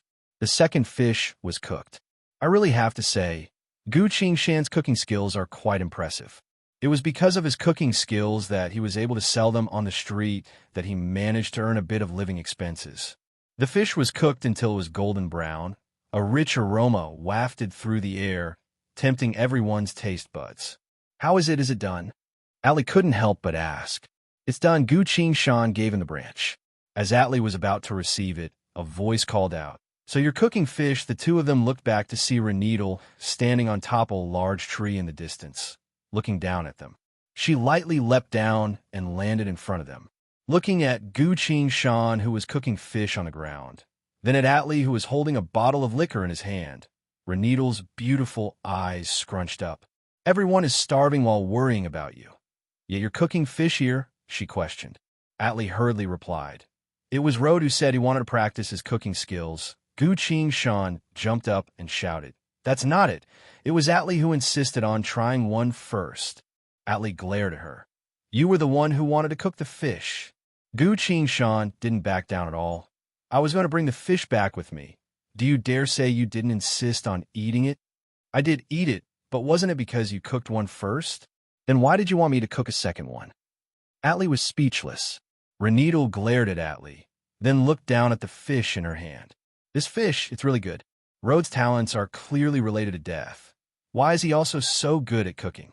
After thinking for a bit, Reneedle recalled something. That's right. He cooks. Perhaps it's because he likes to cook that he killed a lot of living beings and gained an affinity with the law of death. Although this sounds a bit ridiculous, how many people can cook to the point where they can even gain an affinity with the law of death? That's why his cooking skills are so good. As for Atli, wind god, he had just returned to the realm of life, so it was normal for him to be unable to control himself. After thinking it through, Reneedle was too lazy to say anything more. She turned around and said, "Come on, let's go back." Oh. The two youths answered together. Guqin Shan stole a glance at Atli, only to see him obediently following behind Reneedle, running back the way they came. This person who took over Atli's body, seems to be a bit afraid of Reneedle. It seemed that the soul in Reneedle's body must have an extraordinary position in the Pantheon Temple. Guqin Shan thought silently. Her figure moved and followed the two of them. Naturally, they had grilled fish for dinner. The food they found in the carriage last time had already been eaten, but there was still a lot of seasoning left. Since everything was ready, Guqin Shan's usual performance was enough to satisfy everyone. Whether it was Reneedle, Atli, Epta, or Scarlet, everyone ate quite a few grilled fish. Only Shroud, after eating a grilled fish, walked to one side with a heavy heart and blanked out. Even an idiot would know that there was something wrong with his behavior. Guqin Shan directly asked, "Shroud, is the grilled fish not good?" "No, I'm just hearing things again." Shroud forced a smile and replied. Guqin Shan said, "Didn't we already talk about this? The more you listen to it, the more dangerous the apocalypse will be." Shroud shook his head with an expression of reluctance. Reneedle softly asked, "Shroud, what did you hear just now?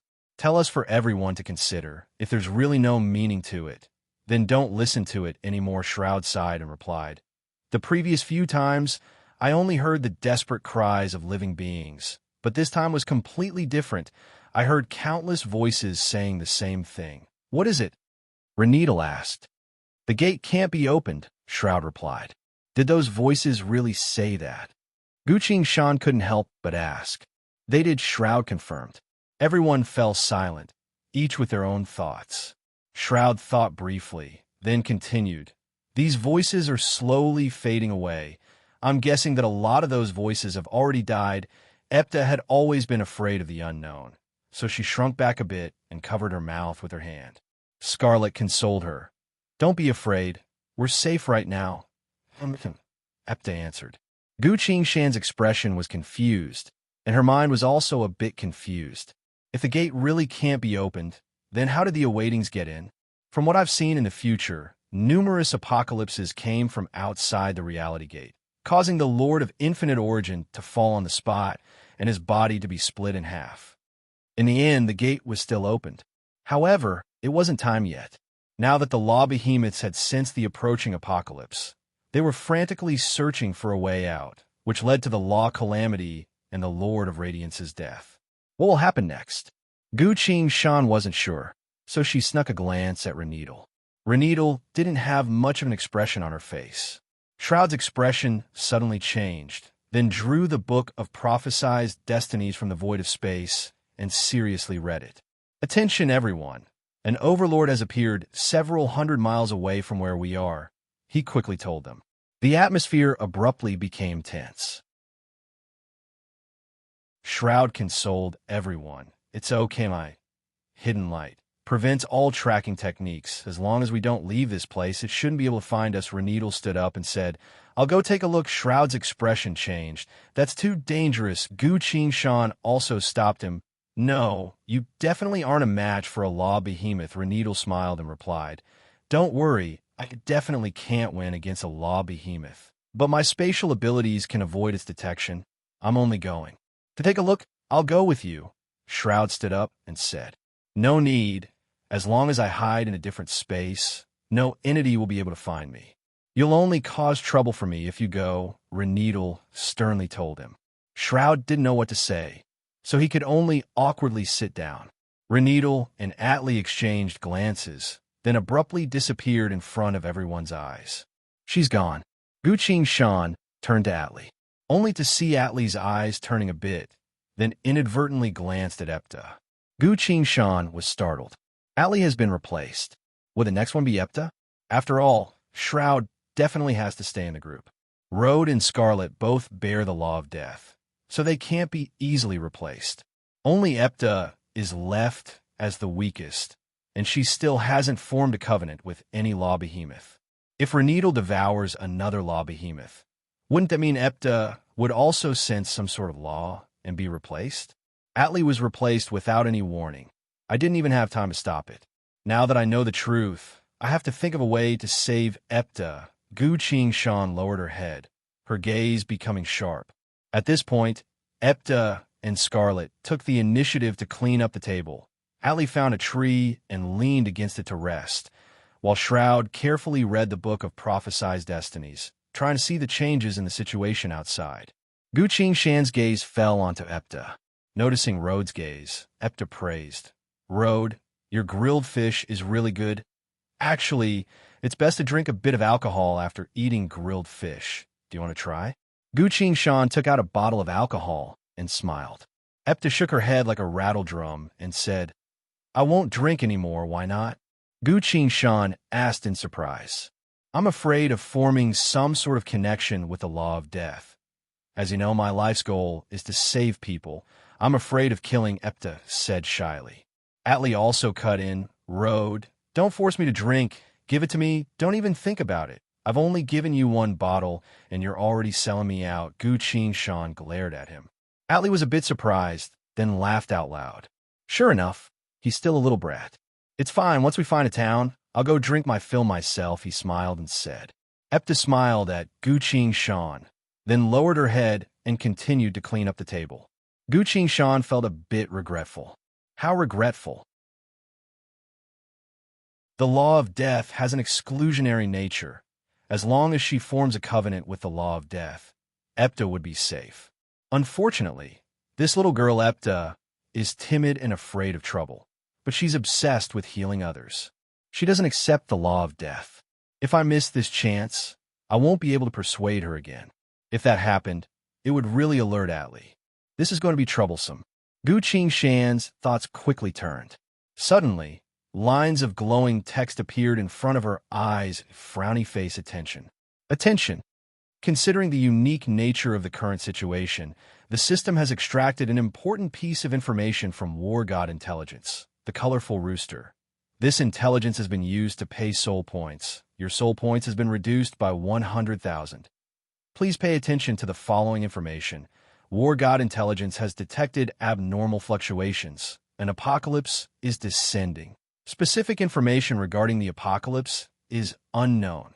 In 3 minutes and 17 seconds, the apocalypse will erupt. 3 minutes and 17 seconds. Gu Qingshan's heart sank and quickly thought. The awaitings were trapped outside the reality gate, but the apocalypse had already reached the other side of the gate. Even the giant corpse was dealing with the apocalypse, so this world naturally wouldn't be spared. Gu Qingshan quickly observed her surroundings. This place is a suitable shelter, but if the apocalypse's destructive power is too great, our group will have no choice but to flee. The law behemoths are currently mobilizing the mortals to search for Shroud, so our group is basically the enemy of the entire world. Reneedle is most likely devouring that law behemoth. Not too long after, she will replace Epta with one of them. In 3 minutes, the apocalypse will descend. Gu Qingshan sighed. There are too many variables in this situation, so it's a bit difficult. He opened the bottle of liquor, took a sip, then downed the entire bottle in one gulp. Road, you're drinking too much, Shroud worriedly said. Gu Qingshan smiled and replied, Don't worry. If I drink a bit more, I'll be able to sleep well, Scarlet seriously asked. Will sleeping help increase the power of death? Atli chuckled and shook his head. Naive one, I've heard that the power of death only increases with the amount of living beings you kill.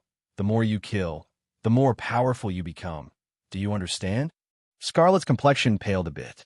Atli found it amusing and continued.